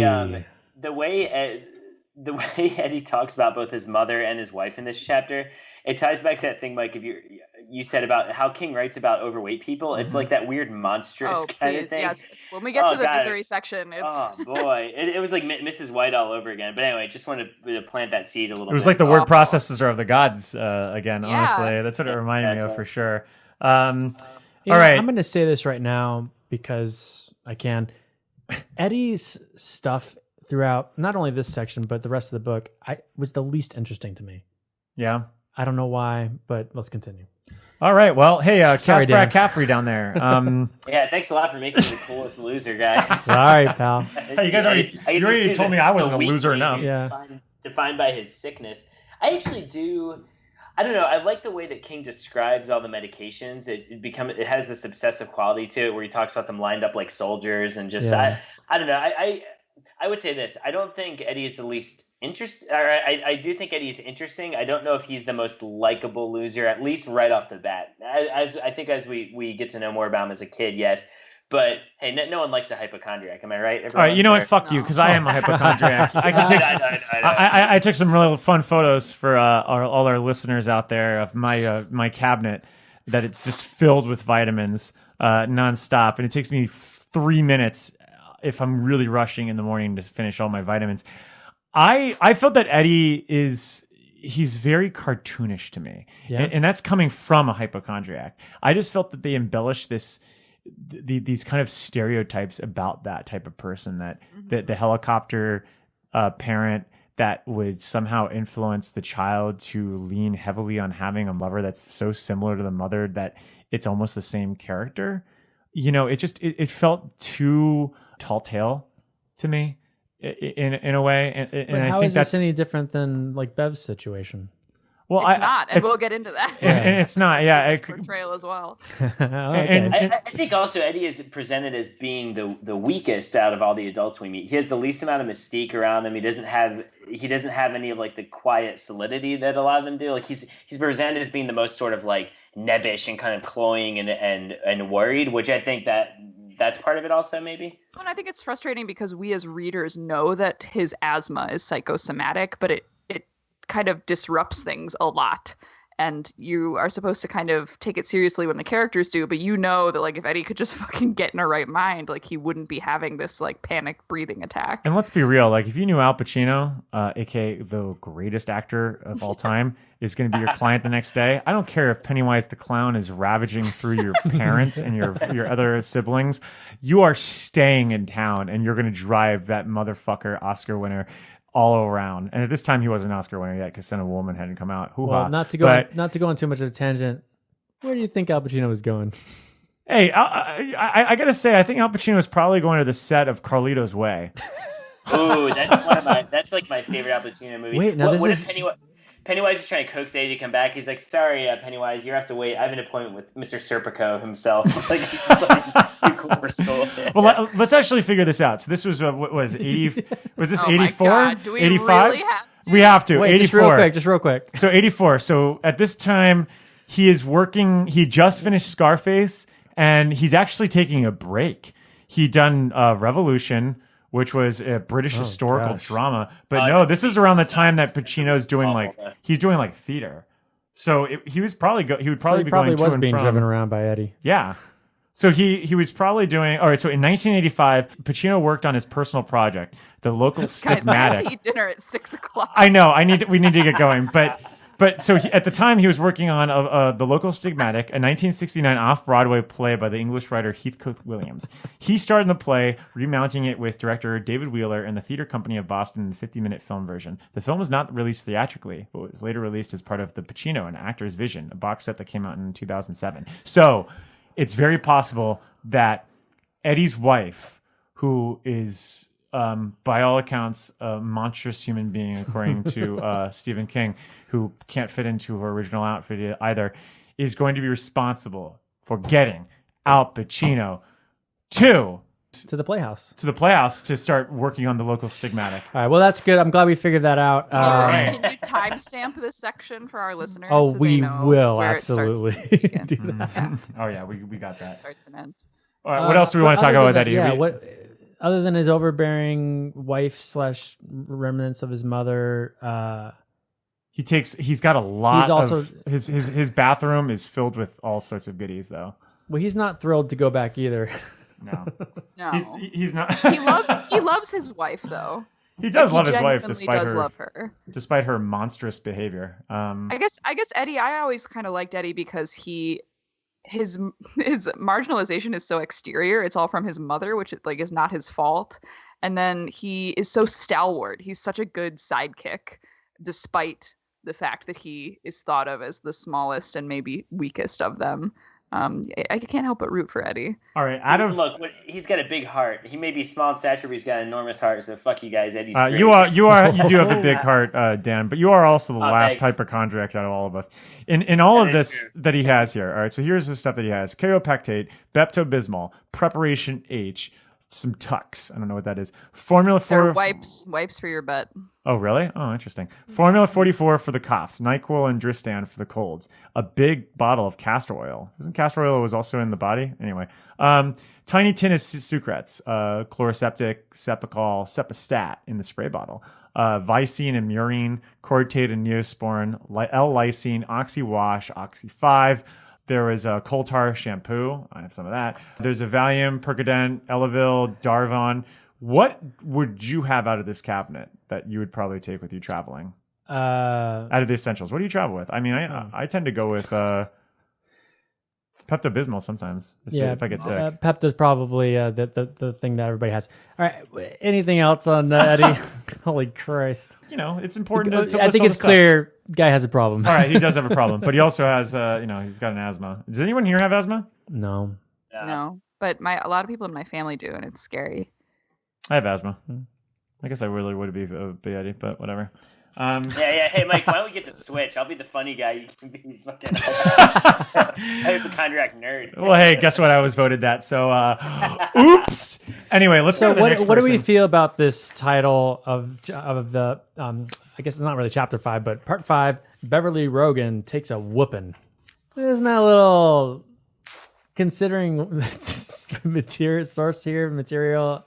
It's a little like, really? Like, I mean, can we phrase that a different way? I mean, I guess we're going to have to talk about Tom Rogan in this.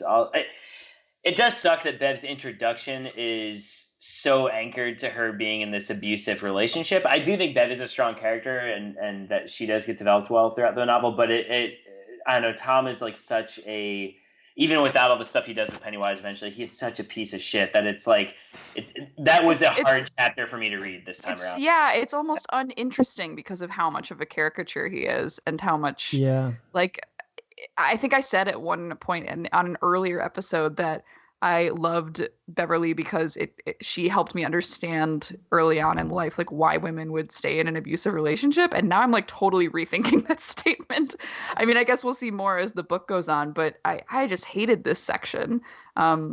It's not that I don't even think he's I mean, I guess maybe he's realistic, but living in that mind for this whole section is just not enjoyable. It's just a lot. It's a lot to take in this early on, I feel like, you know? I It's don't know. tough too because we really don't like, at least, and I know that Bev's father is like not a great guy, obviously, but like there are moments where she's like, I really did love him, and there are moments that she remembers that were like sweet, but we never see Tom ever in that light, you know? So it's just like, why are you with this guy? Period. And in fact, we don't get him in that light ever, and it's very, very victim blamey. Like the insights we do get into their relationship is him saying, you know, some antelope just want to be brought down. And she even freely admits, like, some part of her craved the humiliation. And I don't like that that's what we get. I think that's the wrong direction. It can be true, but you got to give us something else too. Like, well, she does stand up to him, which is awesome. Yeah, but only now, I guess. Yeah, I mean, we just have to assume the fact that just like Eddie, she falls under the spell of whatever childhood upbringing she had.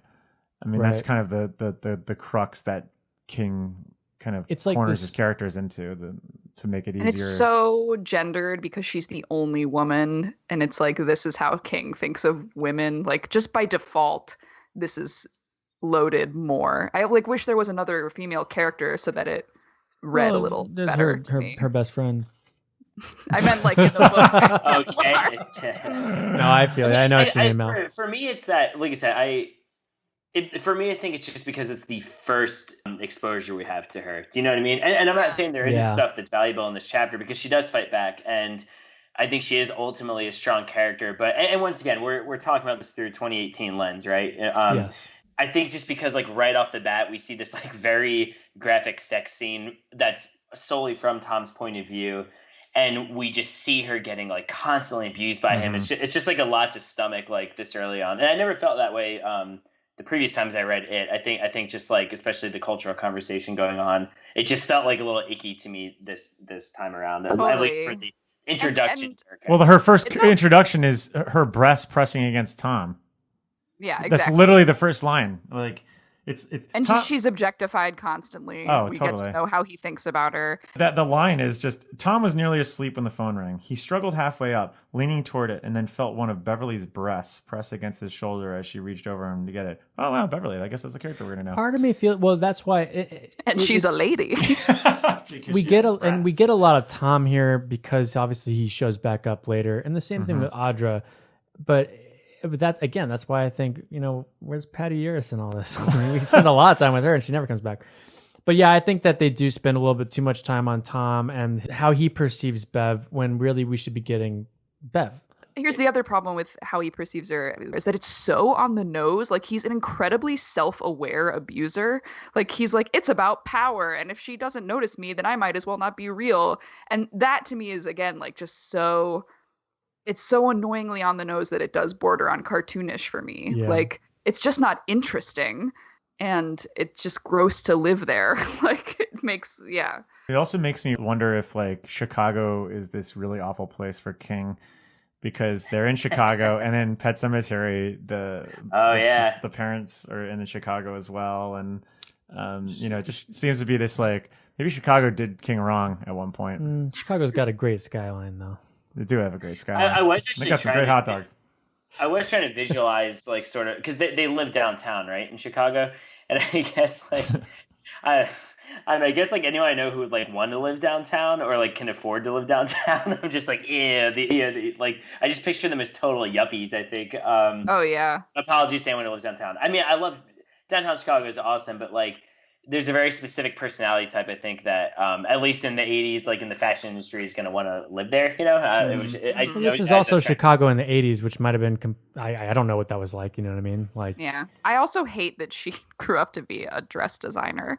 Like, there's no hints of that in the rest of I know we're not supposed to be talking about that stuff, but like she's so cool and like does a lot of cool, unique stuff as a child, and everyone else gets to kind of extend their childhood talents. And it's like, oh yeah, I guess she does fashion. Like, ugh.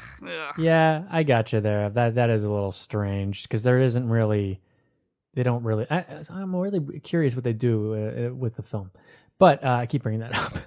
But I am. No, it's funny. I'm starting to realize kind of a trend as we talk about these adult chapters, which once again I overall really do like. I think I love the reveal of information, how we start things off. It is funny that I feel like we have a more negative reaction towards a lot of these characters as adults than we do as children when we get to know them later on. And I don't know if that was intentional necessarily in King, but I think that does play a lot into the novel's themes of like them maybe not becoming the versions of themselves that they had always imagined. You know what I mean? Mm-hmm. I think they're just much more endearing characters as their children, perhaps much like the real world as well. Maybe we just all become sour pieces of shit when we grow up. Yeah, but at least Ben got to be an architect and Bill got to be a writer and etc. Yeah, that's true. Yeah, that's true too. Like in terms of professions, I mean, she's successful still, but it's not like. And it would be one thing if we saw her. Because, we don't really see any hints of her being a designer or a... And in fact, she's always portrayed as very tomboyish in how she dresses. So what do you think what would have been a more optimal profession, do you think, based on what we know from her as a child? Maybe like... She's well. I don't want to get that far into what we know in the future. Okay, that's I'd have to think about. But Food maybe for thought. something that has to do with the slingshot. Like maybe she's an Olympic archer, or like a marksman or something. Yeah. Or I guess that would be a marksman or marksperson. What if she was like a criminal investigator and then she came back and then like took over the entire thing? Mrs. That Sloan. would actually be perfect because it'd be so uncomfortable to be in an abusive relationship while thinking that you were doing this great shit hunting bad people down. Like that's complicated and interesting. Well, it is a very calculated move on King's behalf to focus a lot on Tom, because he is going to become a major factor later on. You're not going to be able to have standalone chapters with him per se. It's not going to be like Dick Halloran where you see him hanging around South Florida. You're not going to see like Tom making a sandwich being like, where's my goddamn wife? Like, it's just so you do need to like do some kind of like legwork here, which I think he does. You we get a little mini chapter with Tom. I mean, I've met a lot of assholes in my life, including been related to them. But I do feel like what we get with Tom here is enough for you to be like, oh man, I hate this guy. Fuck him. Well, I do genuinely worry that he's like out there, like you know what I mean. Like you're concerned that he's going to show up again, like the crate monster in the Creep Show. Oh yeah. All right. Speaking of crate monsters, Creep Show, how do those come exist? How do they come they were to be written horror by a writers? writer. And we know a horror writer by the name of Bill Denbrough. He's back, the kid that made the boat for Georgie. Oh my God, he's a major character. No, this says Bill Denbrough takes time out, and all I can think of is like Zach Morris. Yeah, like hold on, it's my turn to tell my story. This is my favorite of the calls, just because I love that King gets to go off on the whole inside baseball of writing and go off on the kind of professorial outlook on genre fiction, and that stuff was great. And there's some lines in here that if you're a writer in undergrad, I would absolutely use these as excuses or mantras. I can remember reading this for the first time and just being like incredibly emboldened and incredibly reassured. But when I read it this time, I was like cringing. Like it was so transparent that I was ugh, Steve. I mean, he literally lists all his influences, like Edgar Allan Poe, H.P. Lovecraft, Richard Matheson. It's so transparently a self-insert, and that is gross to me. Like the lesson I agree with, I guess, but it just reading it as a member of this podcast and at this age and being where I am in my MFA program, I was just like, oh boy, it's a lot. It's very King being King. Most we've ever seen. Press. Yeah, you could have just made up a different publisher. And he even says, but he likes Viking's ship logo. And that makes it as good a place to start it as any. As it turns out, the first stop is also the last stop. Viking purchases the book. It reminds me of like Brett Gelman. I don't know if you've listened to Comedy Bang Bang. And for Justice for All. Yeah, like his little tirade about Justice for All, which he makes his own play. And it's like this very self-righteous, like sort of diatribe. It reminds me of that big time. It's like a thinly veiled, like glorified version of himself. It's so fucking funny. So it's almost like Ben Mears made incarnate in a weird way. But I still loved it because I agree with so much of it. And it was kind of a way for him to like connect with the people that he knew were going to read this book. This is a cool character. I like this Bill Denbrough. Bill is a good guy. He's doing real well. Yeah. Some of his books are being turned into films. Yeah. And who's in the films? His wife. I was going to say his late wife, which make no sense. No, it wouldn't make sense. His wife, Audra. How is he looking though these days? He doesn't look like Richard Thomas, Doesn't and look like definitely Richard doesn't look Thomas. like James McAvoy Or Stephen King. or Stephen King. No, he's gaining a little weight. He's losing some Balding. hair. And she's also 5 years older than him, which for some reason bears mentioning as an age difference, quote unquote. Oh, he's like landing those older ladies. I think I picture him like Bud Court. Like Life Aquatic Bud Court, yeah. I was picturing more like Arliss Howard. That Okay. seemed accurate to me. I always picture him like Arliss from HBO's Arliss. Jeez. Robert Wool. How about I a can Grant, see that. Wayne? But there are parts of here that I felt, in terms of the exposition, I thought was really weird. Audra's like, I know you had a brother and that you loved him very much and that he died. Who the fuck would ever say that? I know that you grew up in a town called Derry, moved to Bangor about 2 years ago, but your brother died, and moved to Portland when you were 15. I know your dad died of lung cancer when you're 17. This is so insane for exposition. Who is going to regurgitate all this information to you? He literally asks her, he's like, tell me everything. It's so Well, it's so weak. Like, She's an actress. She's great at memorizing facts and things. And it's hey, just, I like you know. fun facts. I like Hollywood facts. I like every type of facts, but this is a little too much. Is for she me. British in this? She is. She is, yeah. Yeah. Okay. I do think, like, I know we're tearing apart some of the individual writing. I do like all the stuff we find out about Bill, and I Oh no, think it she is isn't really- British. Actually, they explicitly mentioned that. Sorry, apologies. But yeah, but like I do think it's an effective tactic to have him be. I think we know that he's going to be important because he is the only one that we see as a kid, both a kid and an adult, before we get to the June stuff. So like, I like that tactic a lot, and I just enjoy the parallels and hearing a little bit of this information about Georgie and whatever else that we've already seen. I don't know. I think it's an effective. Well, he's chapter, also he's also the furthest away from the whole surroundings. Like, I mean, and you That's and you true, know that he was the geographically, closest to the. So far at this point, we know that he's the closest to the terror because it was his brother that died.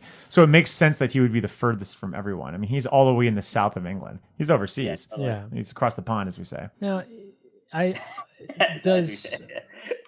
Bill starts to get his stutter back. Mm-hmm. So wouldn't it have been more interesting if Eddie was not a hypochondriac anymore, and that then all of a sudden he's just started having these like needs? That's a good You know what I point. mean? Like, Yeah. I think it's interesting that is what comes back to Bill, like, whereas everybody else just kind of seems to just have the memories, but they don't revert to like. And if like actual Ben, people Well, they're they stuck were. in patterns Yeah. still. And Yeah. like Bill is kind of working it out by writing obliquely about it. like they're all wrestling with their fears in Yeah. ways that they don't really know. Like that, it's just like innately. It's like the wrestling with unconscious, fears. yeah. Like, it would have been cool if like Ben sat down for a hamburger and then like he ate it and then all of a sudden he like noticed it. Like, I was like, oh, weird. My jeans feel tighter.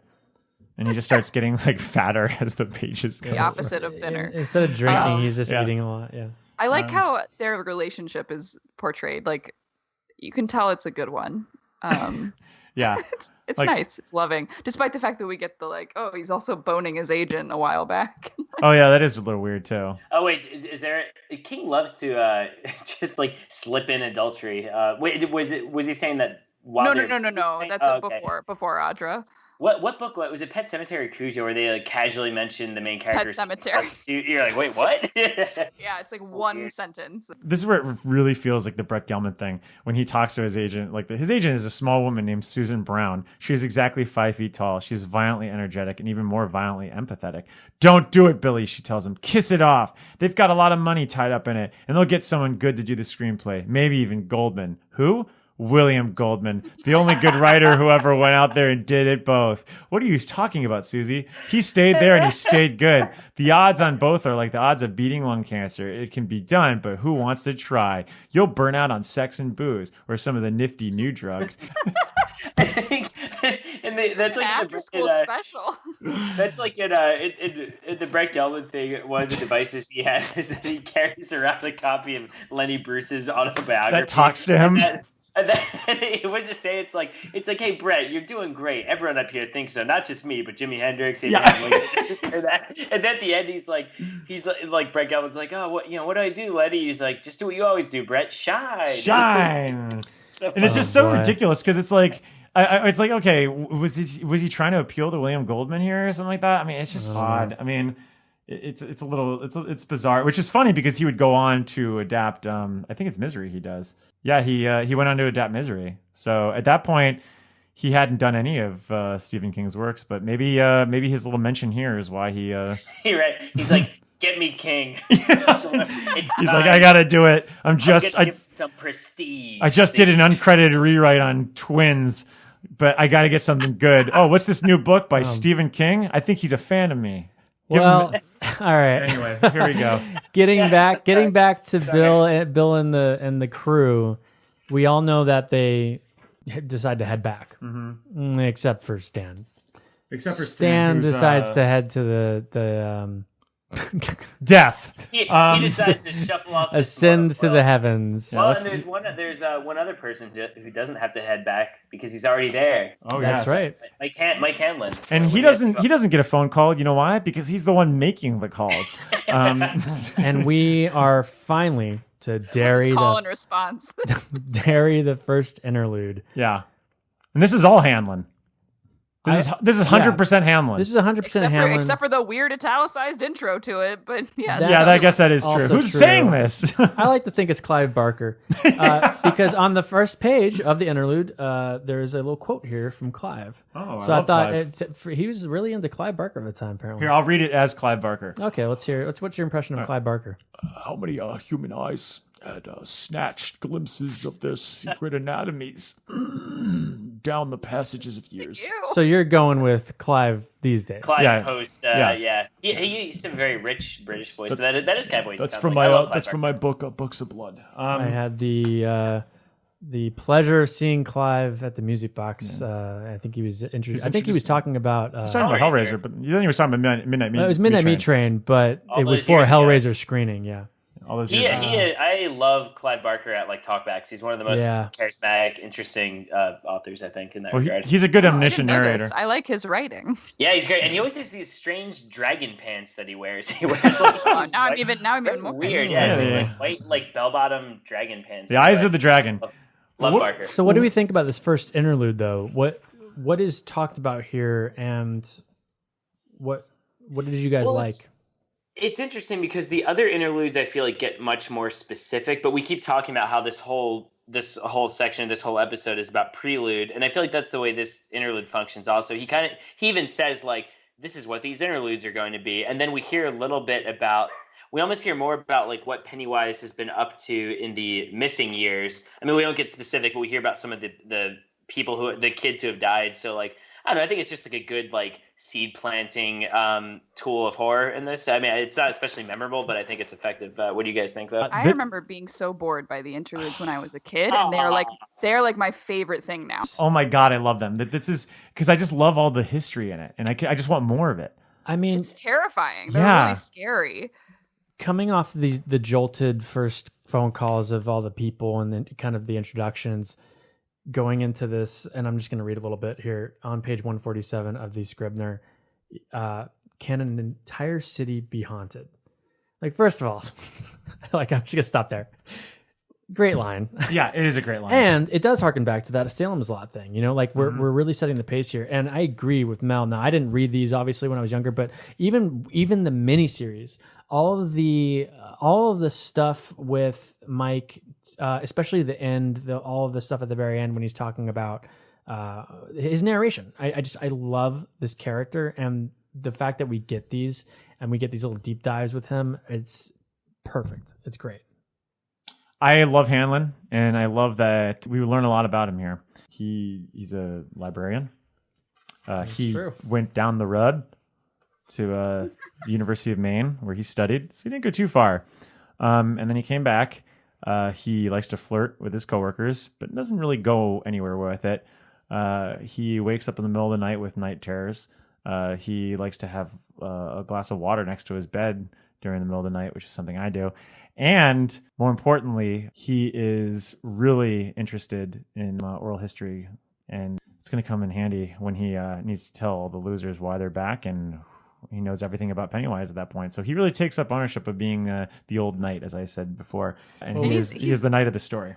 He's doing double duty too, because I feel like at this point, readers are maybe asking, God, if this is happening like this, why doesn't anyone pay attention to it? And Mike is like, look, I have the stats and people just don't care. And that's part of the vibe of the town. Well, and one of the main instances in which he brings up the town like disappearing, the 340 settlers. Yeah.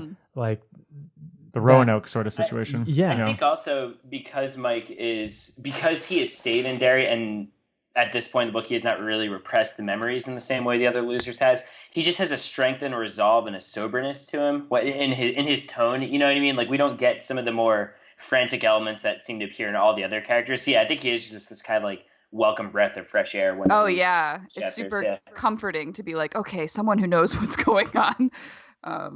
This is, to me, I felt this was really where the story begins. In that you actually get I agree. It feels as if like you really it's like understand. the end of the prelude. It's like It's like we're moving forward now. I think. Yeah, and he gets King really sinks his teeth into the themes of this book in this section specifically, and some of the best writing about the themes of this book are in this section. I feel, he talks about what is right. How is a town right? Like, what does right mean to you? Like, what is good? Like what do we consider like happy, good, bad? I mean, like it's also subjective, and we always try to think of good town as being this objective thing, but really it's how much fear and how much ignorance you can have in your life to have that sort of rightness, to make it feel as if things are right. And in that respect, I think there's a lot about the whole connectivity between friends that's here and what friends mean and what does it mean to stay back. And in lineage, there's just a lot in this short interlude. And it makes me think at this point, I'm rereading it, just being like, man, Mike Hanlon really is one of the more interesting characters, because not only does he come from like this sort of hyper-literate background, but he's a conduit to the actual town itself. Because I know this sounds like, we always make a joke about saying this, but Derry is a character in itself. If we're talking about heroes and villains still, we've been talking about that for over 2 hours now. I feel like Derry speaks through Mike. And so almost more about Derry through Mike than actual Mike himself. And that almost speaks to Mike as a character in itself, that he's lost himself because of this town. Like they're almost like the same person at that point, because he hasn't lived a life. He's devoted his entire life to the town. Mm-hmm. So that's my 2 cents on Mike Hanlon. Love him, and Have we? Is that all the heroes and villains? Have we cleared them out? Yeah, at least for this section. And to end that section and all our heroes, I guess we can talk about Derry as a character in itself on later episodes. Yeah, yes. I just want to read the last section here of this section. Oh, go for it. Send us home. If anything else happens, anything at all, I'll make the calls. I'll have to. In the meantime, I have my suppositions, my broken rest, and my memories, my damned memories. Oh, and one other thing. I have this notebook, don't I? The wall I wailed to. And here I sit, my hand shaking so badly I can hardly write in it. Here I sit in the deserted library after closing, listening to faint sounds in the dark stacks, watching the shadows thrown by the dim yellow globes to make sure they don't move, don't change. Here I sit next to the telephone. I put my free hand on it, let it slide down, touch the holes in the dial that could put me in touch with all of them, my old pals. We went deep together. We went into the black together. Would we come out of the black if we went in a second time? I don't think so. Please, God, I don't have to call them. Please, God. So good. That's awesome. I love Some it. great inner conflict there. And we're going to find out more about him. Yeah, because this is not the last heroes and villains section that we're going to have. We have about 4 more coming up. Characters will probably be in every single one of I them know. too. Oh Lord, yeah. Well, we've talked a lot about what we love and what we hate about these heroes and villains, but let's talk about what we hate about the book so far. In a section we like to call misery. She died. She just slipped away. Slipped away! Slipped away! She didn't just slip away! You did it! You did it! You did it! You did it! You did it! You murdered my misery! Annie! All right, well, we've already talked about a lot of our griefs with several facets of the book through the previous sections and all, but what really sticks out to you so far in this first part? I think for me, the biggest instance of my misery was what Dan already mentioned, and how Myra is treated by just the narrative. I think it's one of those things where King is trying so hard to make the reader think that he doesn't hate fat people. Like, she's a person, but it doesn't work. He just wants to talk about how fat they are. And it's like 3 whole pages. Yeah. At least, this is on page 93 of my Scribner edition. At least he had believed then it was for the final time. Home again, jiggity jog, home again with Myra the hog. A hog she was, but... Sorry, it's like a nursery rhyme. I'm not even done. A hog she was, but she was a sweet hog, and he loved her.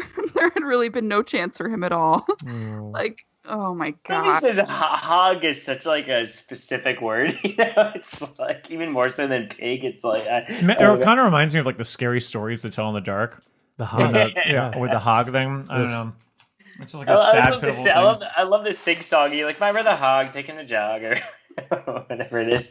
Yeah, I agree with you, Mal. An enormously large woman. That's an extremely large woman. Yeah, that's my grievance is probably with that.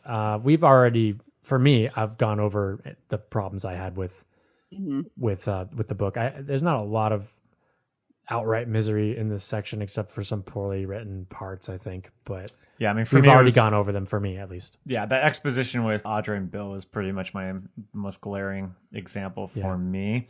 And I also had the racist joke that Richie makes highlighted about AIDS and the Haitian girl. Not great. Let's just say right now, I think 90% of Richie's imitations are incorrect. Right. Once he gets to the Gone with the Wind butler, or whoever he plays, the locks and buttons. Oh my god, Jesus. Anyway. Dan, did you have anything specific that you hate about it? No, I'm glad Mel read a specific Myra cast passage. Yeah. Sweet hog. That's sweet hog. I just love the idea. Oh, she was his hog. He was his hog. What a cute hog. I'm going to start referring to Dan as the sweet hog. Did I tell you guys, I taught my students that section of Danse Macabre. I had them read the section on fat people so we could talk about it. Oh, wow.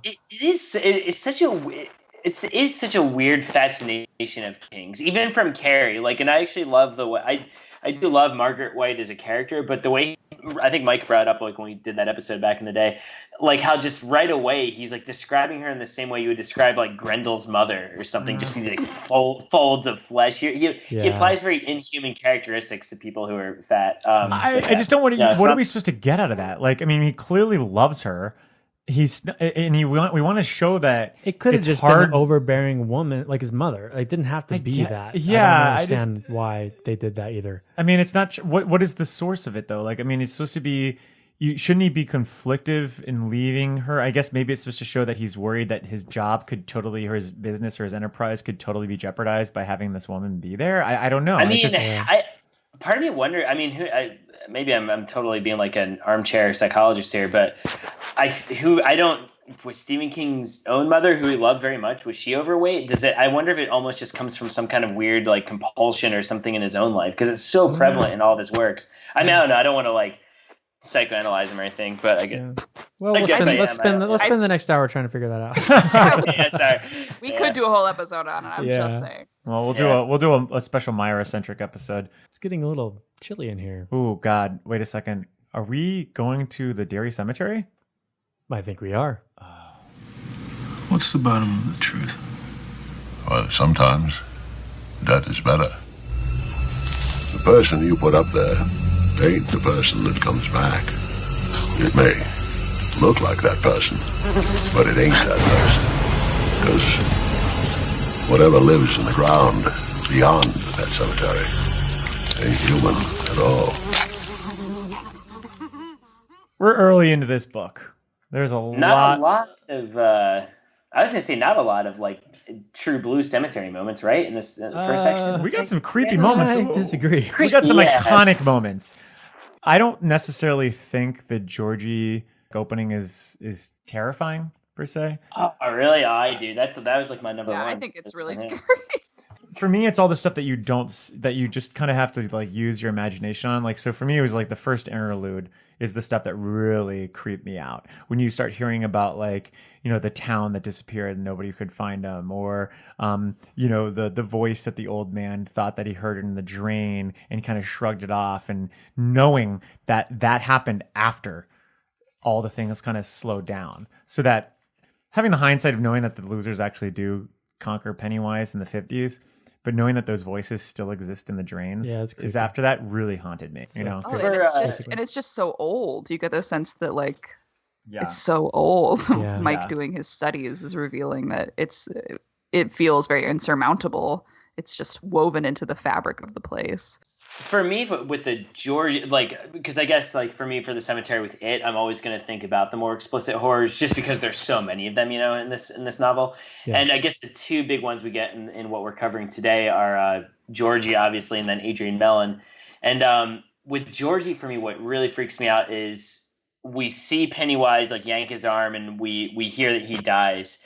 But then there's this very brief time jump that jumps to the perspective of the people who found Georgie, and they talk about that knob of white bone. Yeah. Oh my gosh! That it's not necessarily just the killing of Georgie, but it's that specific jump. How we go from the point of view of a child who's dying right to this like grisly discovery. That really freaks me out. And then and then also with Adrian Mellon, Pennywise biting the armpit and looking up at them, but also all the balloons that come out from under the bridge. Those it's like not the whole sequence, but those little moments inside the sequence. I had my little moment from the Adrian Mellon scene is when Don hears him when he's shouting for help. And then it says, "Help," a very small voice whispered from Don Haggerty's left. And then there was a giggle. And then it comes back again and says, "Help," the small voice said again. And although the voice was grave, that little giggle followed again. It was like the voice of a child who cannot help itself. And then he looks down and sees Pennywise. Oh, it's creepy as fuck. Yeah, that whole sequence is probably the scariest thing to me. I also the fact that the balloons have the string is spiderweb. They mentioned that, and I thought that was interesting, especially later on. Yeah, the next scary thing for me, Patricia Bloom and all the hatred of her Jewishness. No, I'm just kidding. It's not. Never that scary though. No. I mean, well, I think the next thing for me is like Stan when he mentions on page 52 that he has bad dreams. And sometimes he thinks he knows why things are wrong in the world in his life, but he can't remember them. So it's like I think they're all having these dreams of the past, but they don't remember them when they wake up. So that's even like, you can't even get like a restful sleep, That's just really creepy. Obviously, Stan's death, the reveal there is really creepy to me. Yeah. What about anything else? Well, some of the brutality that Pennywise is going to bring, on page 159, you find out about the lumberjacks and how like one of their like penises was like found nailed to the wall of the cabin. I had like all of those highlighted. The mushroom guy, the ironworks exploding. Right. It's just awful. Yeah, I mean, the historical horror for me, because it's so laid out plainly for your imagination, is the stuff that really stuck with me.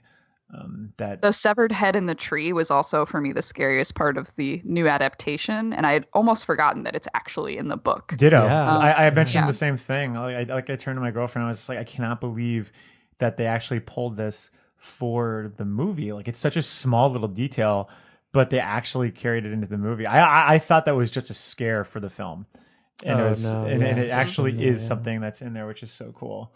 I also thought just like Tom beating on Bev was really disturbing. Well, there's something also really unnerving for me. Just it felt very dreamlike, that whole sequence, because she leaves and doesn't have anything. She has no shoes. She has no wallet. She has nothing.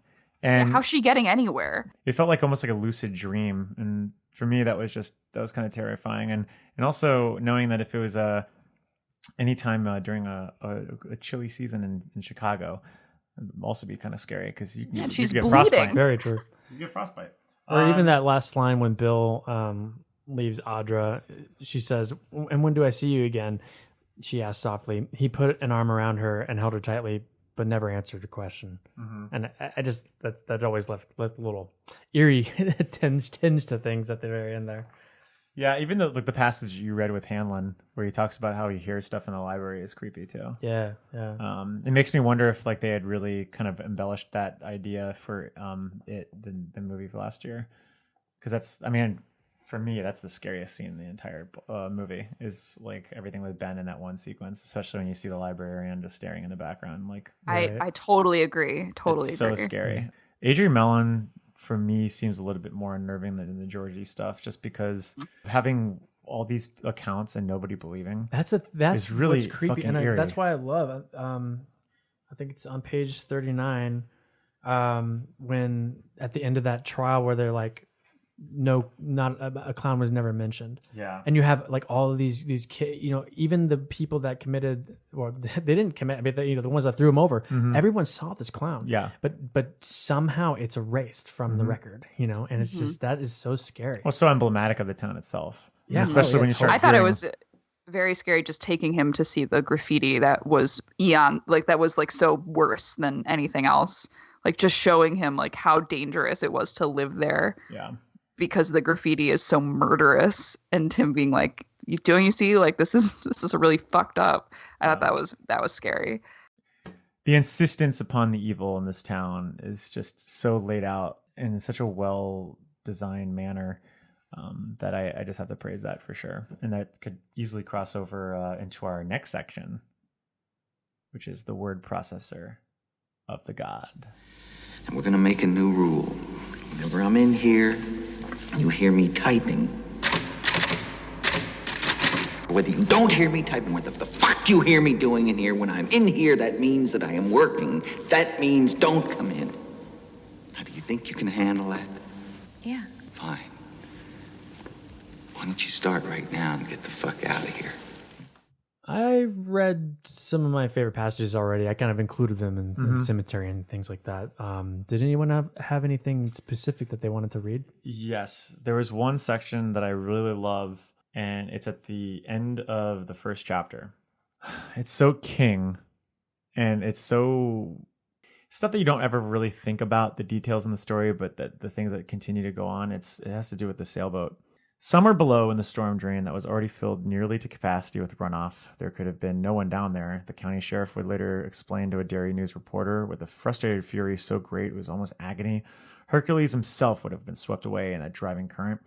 George's newspaper boat shot onward through nighted chambers and long concrete hallways that roared and chimed with water. For a while, it ran neck and neck with a dead chicken that floated with its yellowy reptilian toes pointed at the dripping ceiling. Then, at some junction east of the town, the chicken was swept off to the left while George's boat went in a straight. An hour later, while George's mother was being sedated in the emergency room at Derry Home Hospital, and while stuttering Bill sat stunned and white and silent in his bed, listening to his father sob hoarsely in the parlor where his mother had been playing Fur Elise when George went out, the boat shot out through a concrete loophole like a bullet exiting the muzzle of a gun, and ran at speed down a sluiceway and into an unnamed stream. When it joined the boiling, swollen Pemboscat River 20 minutes later, the first rifts of blue had begun to show in the sky overhead. The storm was over. The boat dipped and swayed and sometimes took on water, but it did not sink. The two brothers had waterproofed it well. I do not know where it finally fetched up, if it ever did. Perhaps it reached the sea and sails there forever, like a magic boat in a fairy tale. All I know is that it was still afloat and still running on the breast of the flood when it passed the incorporated town limits of Derry, Maine, and there it passes out of this tale forever. Kind of reminds me of the deer sequence in the body. Yeah. That felt like, you know, the innocence that just like finally seeping away, because that's the last connection that Bill has with his brother. And for it to get away, go through all these awful, the most disgusting parts of Derry, and then to finally maybe get out there. It's like it's like almost like Bill's hope in a way, personified and characterized by like the boat itself. And I don't know, I just thought that was really beautiful, and it's really early on. I mean, it's like the ending of the first chapter. Yeah. That was who's talking though, you know? Yeah, exactly. No, it was kind of funny 'cause I know it came up earlier when we were talking about the conflicting perspectives, which I do agree with, Mel. But I did write that down as just like that was the exact passage I had flagged as being like a really strong individual piece of writing, even though we don't know who the hell. Well, it's especially galling to me because he's like, I know exactly what route this boat took but only up to a point. And I'm like, where the fuck are you that you know that it went this far, but like you couldn't follow it any further? Well, it was Clive Barker on a fishing boat outside Maine. He's like, well, there's that goes, and then I have a somewhat relevant passage that comes from Georgie going to the cellar. On page 7 of the Scribner, it says, the sound of the piano came from what his father called the living room and what his mother called the parlor. It sounded like music from another world far away, the way talk and laughter on a summer-crowded beach must sound to an exhausted swimmer who struggles with the undertow. And I love anytime King highlights the minutia that you become aware of when you're in what you perceive to be a life-threatening situation. There was a lot of it in Cujo. We talked about it at length, about how you can think of the milk that you left on the counter when you're in a car being besieged by a dog that's going to kill you. I just think that's incredibly true to life, and he puts it down on the page like no other writer does. That just like surreal moment of like, oh, at this moment when I'm about to die, I can think of this crazy random shit. I got a great tweet. That's what Bill says on page 130.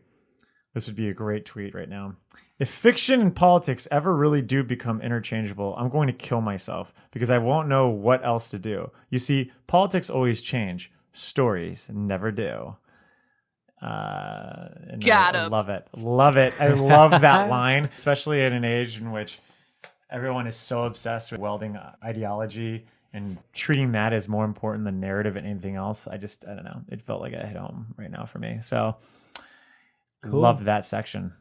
But any other section? Any other stuff, guys? No other golden text. The entire section of the first Mike interlude about a town being haunted. I won't read it, but I just think the bit that ends with "What's feeding in Derry? What's feeding on Derry? A feeding place for animals" is great. I love it. I love that whole. I held myself back because I wanted to read that too, but our readers have already read the book, so no point there. Just they know what we're talking about. That is a great section. I'm looking forward to that second interlude. But you know what? I'm also kind of looking forward to some sweets. We've been sitting in this room for a while, Mac. I'm hungry. I don't know about you all, Mel. Caffrey. Yeah, my blood sugar is low. I can't eat some. I always want some sweets. Oh, I know you do. And that's where we're going to get some in a section we like to call Pound Cake. After all you've been taught, everyone isn't bad, Mama. Everything isn't a sin. Come to your closet and pray. Ask to be forgiven. He's a nice boy, Mom. You like him. You really like him, Mama. Okay. All right. Where do we start? Can I start? Go for it. Go. Page 22. They said, nobody suggested that he sucked the root. Nobody. I just love that. Love it. I've got one on page 46 of the first edition. It is, I don't know if this is like bad writing per se, but I just think it's kind of funny. It's about Stan and his wife and their sex life. Yes. So, I think I know where this is. Patty Uris had gone to her marriage bed a virgin. She'd slipped naked between cool sheets at a resort hotel in the Poconos, her mood turbulent and stormy. Lightning flares of wanting and delicious lust. Side note, I think anytime we use the word delicious, like as an adjective, it's always funny. Dark clouds of fright. When Stanley slid into bed beside her, ropey with muscle, his penis an exclamation point rising from gingery pubic hair, she had whispered, "Don't hurt me, dear." I actually think that's kind of a sweet sex scene, but but the exclamation point. Why the dick? Why? I just think it's the gingery pubic hair. I think is really, really, really funny, and the penis rising like an exclamation point. I don't know why. It's always like one turn of phrase where you're like, "Oh, this is a sweet sex scene," and then it's like, "But why did you do that?" Like, there's a moment later where he mounts her, and I'm like, "That's just don't use that verb. Like, just don't use it." Isn't it or one of the other recent books we've read where they talk about like a couple lovingly referring to someone's pubic hair as their thatch, like the thatch? I don't remember that. Never forget the Rock of the Ages or the snake. It was like really long. I don't remember what it was. I have another one, not a specific one. I just wrote page 106. Tom's views on the female body. Oh yeah. Oh God, yeah. Awful. I can't even read them all. It's another thing. It's like you're indulging too much here. I don't need this. I know he sucks. Like, yeah. Something I actually did remember as a kid was like how Tom was saying like, oh, he hated how he would meet these like models and he would bring them home and he thought they would have big breasts, but their nipples were just like Is there something where like the knob's on a dresser, but that's like, but not Bev, and it just goes like. It's got a great pair of tits. That's what, like basically keeps going. That's like the whole crux of their relationship. Okay, speaking of tits, Stephen King is obsessed with portraying women's emotion through their nipples. It happens like 5 times in this section, and the one I had chosen was from page 43 with Patty remembering the sudden tittering laughter, and her back would prickle, her nipples would go hard and hurtful, her hands would tighten on the bar of the shopping cart. And like, okay, fine, I guess he does it with testicles with men sometimes, but it always feels just a little bit like it's supposed to tantalize rather than give you a view of the character. And he never does it with men's nipples, and I will tell you that they operate in the same way. Women's nipples are not more highly tied to their weird memories or emotions. When it gets cold, your nipples get hard. That's it. I like to believe they do. He does. It is, but later on in the book, I won't spoil it here, but there's a thing where they're all standing in a circle together as adults, and like, it's just funny to me when he ties sensations to like anatomical parts, just because it's hilarious to imagine someone like going to a grocery store and like, oh my god, my nipples are hard and hurtful all of a sudden. It's just like it's just very sudden and kind of. That's funny. not how it happens. I can tell you, as the female member of this podcast, this is a thing that he thinks and he doesn't know much about. I like how Tom, page 110, it's like his cock was stiffening in his pants, but he barely noticed. That was for later. No. I do love also Bill's description here of Audra, page 132, Scribner. He says they are in bed together during this conversation. Her breasts are small like peaches, sweet like peaches. Or that's not Audra. That's friggin' sweet. Oh yeah, who is? Oh wait, is that not Audra? Like Susan or whatever is her name. No, it's his agent. Oh, FYI, having sex even- with Bev, that's even when having sex with Bev, sliding into her was like sliding into some exquisite oil. Exquisite oil. Let's talk about poop on page 85. Here nearby is kaopectate, Pepto-Bismol, and Preparation H in case the mail moves too fast or too painfully. Also some tucks in a screw top jar just to keep everything tidy after the mail has gone through. Be it just an advertising circular or 2 addressed to occupant or a big old special delivery package.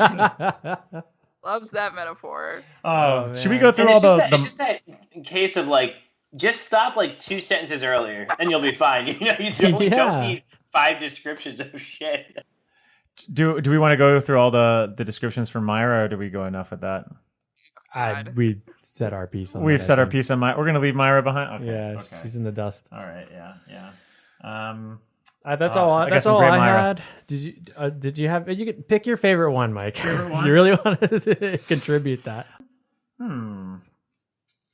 Let me think. Or just we already did the hog thing. That's the best. I was gonna say, just like it. Think of the worst thing you could say about a is larger true. woman. No, I think Myra the hog that's takes the cake, literally and metaphorically. But I just added my own. I guess. I guess I was unfortunate. I'm done with my slice of pound cake. What about you?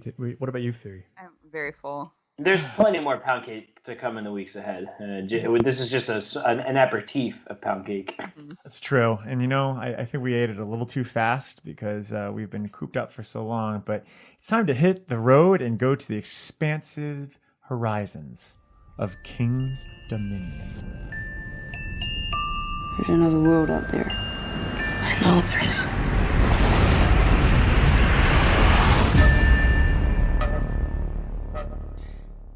I only have a couple. I'm gonna let others take it though if they have something, and then I'll chime in if I don't. But I have one that I'm kind of excited about. Ooh. I don't know if it's a cheat, but you tell me. On page 32, Haggerty could hear thudding blows and the sound of his lover screaming. Adrian sounded like a rabbit in a snare, he told the police. Okay. King loves Watership Down. It's also my favorite book of all time. And he mentions Watership Down in a lot of his books. He might even mention it later on in here. I'm not sure. But there is a point at Watership Down, and I think he actually mentions the specific point in the book, in another book of his. I don't know which one it is. There's a part of Watership Down where the rabbits encounter a happy community of other rabbits. And every so often, one of those rabbits will die in a snare because the entire field has been snared. But none of the rabbits talk about it. They've been made complacent because the farmer gives them vegetables. And they just live in this, basically a town where they are picked off, but nobody can talk about it. And you can't ever ask where anyone went if they disappear. And I think it's incredibly purposeful, that rabbit in a snare line. Yeah, that's like such a creepy allusion to. Yeah. It ties to Derry. And then we have that scene in Watership Down where Bigwig does get in the snare, and it's like super freaky. In the movie, it's freaky as well. That's a good one, Mel. What about you, Dan? In this one, not so much. I mean, just it's funny because there's the mentions of the turtle, but then I'm like, I think it is the first book where the turtle is prevalent, right? We don't know so far, at yeah. this point. So that was the only thing I flagged. But also then I'm like, wait, contextually, I don't think this would have been familiar to anyone at who at the time, like if they read it right when it came out. So I don't know if I did not have anything. Stuff in later chapters, yes, or later sections, yes, but not this time around. What about you, Mac? I've got a couple, but you go for it. Okay, page 39. They talk about Stephen Dubé is sentenced to Shawshank. Mm. Page 72. That's a prison from different seasons. That's true. Page 72. Ben is living in Hemingford home. Yeah, Nebraska. Shit, you're right. Yeah. We had said he lived in Texas, then we corrected ourselves and said Nebraska. But Hemingford home. Mother Abigail's wandering around over there, or the Children of the Corn. That's true, because they do also mention Gatlin in that same section. Yeah. Do you think you got a drink with the kids from the Corn? Oh, yeah, absolutely. I think he's drinking wherever he can get him, Mike. That's true, because he is Ben the Bottle Hanscom. That children's show, they're doing the spin-off children's show, Ricky Lee and the Kids from the Corn. I like it. Goddamn kids. Why do they do it? What's your next assignment, Ben? He's like, well, there's a young church group that wants me to build a new steeple for them. I don't know. We'll see what happens. Yeah, that's all the ones I had on there. There was a point where they talk about Cujo, but I just dreamed that up. Well, I'm going to hijack the pod now and take us to a subcategory called Things We Glean Along the Beam.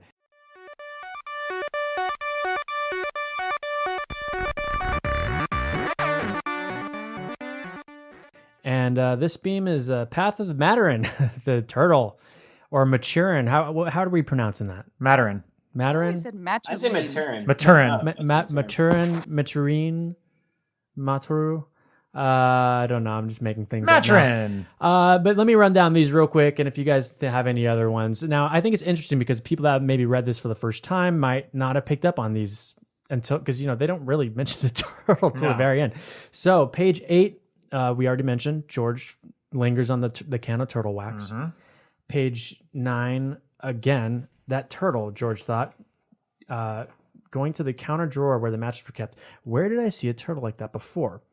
Page 45, the turtle couldn't help us, Stan says randomly, which is really random. Yeah, it's totally random. And then right after that, page 57, Stan's wife thinks, I would call the turtle, but the turtle couldn't help us.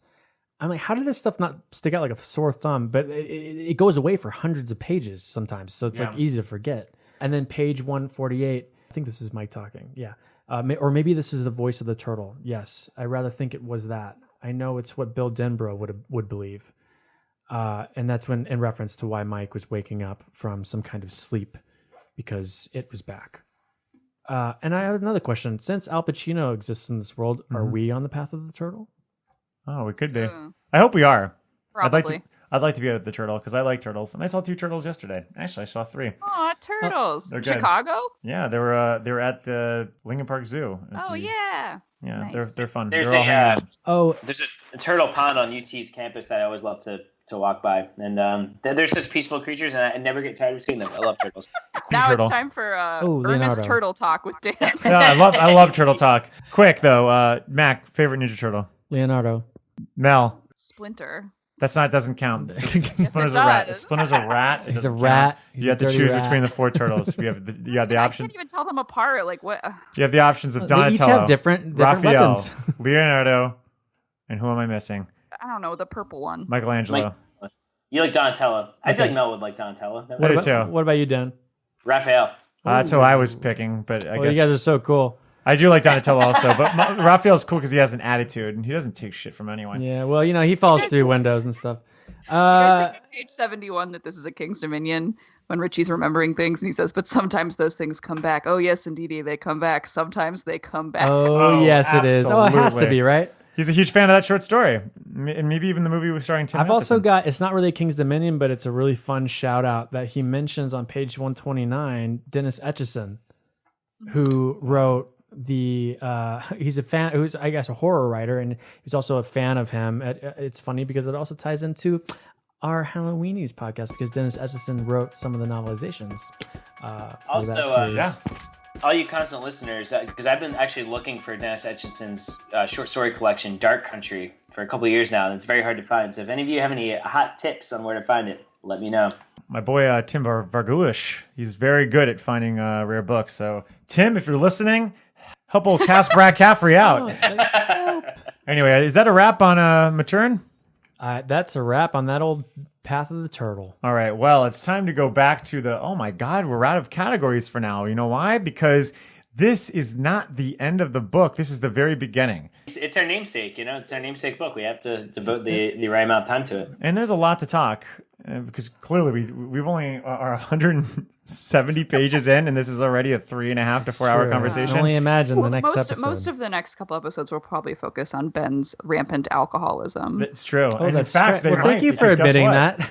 The first chapter in the next episode, which is going to be focusing on part 2, June of 1958, is called Ben Hanscom Takes a Fall. And me thinks this isn't about alcoholism. So stick around. And if you enjoy what you're listening to, and I would hope so, considering this has been a long time and it's been a journey, please rate and review us on iTunes, Podchaser, Stitcher. I don't usually do this section of the podcast, so I don't have them all listed. But if whatever you're listening on, give us a nice review. We appreciate them. And stick around and follow us on our social networks on Facebook, Twitter, Instagram. I'm particularly partial to Instagram. Find some great people on there. Love the gram. Love the gram. Love the Heathergram. No political arguments. I love it. I do too. It's just photos, and I'm a guy who needs some images, which is what makes it so hard for these Stephen King books. Sometimes that's why I love Cycle of the Werewolf so much. You get so much imagery. Anyways, like just pictures. Baby Rothman. Thank you all for having this fun little journey with us. We're going to continue our trek across the beam, under the beam, around the beam. Whatever. Pretty much all over that beam. All over the beam. We're going to be staying around in Derry. We're over here at the bed and breakfast, and we're going to go get some dinner right now over at the Jade. We'll see you next week with part 2. We're going back to 1958. In the meantime, long days and pleasant nights. See you soon. I got some hot friends. God, I got some hot friends. I got some hot friends. God, I got some hot friends. But you know you want somebody to treat you good. But it's hard. This has been a bloody, disgusting show. Thanks for tuning in. If you like our programming, consider searching for other bloody, disgusting podcasts, such as Creepy, Horror Queers, The Boo Crew, SCP Archives, Nightlight, Margaret's Garden, and more.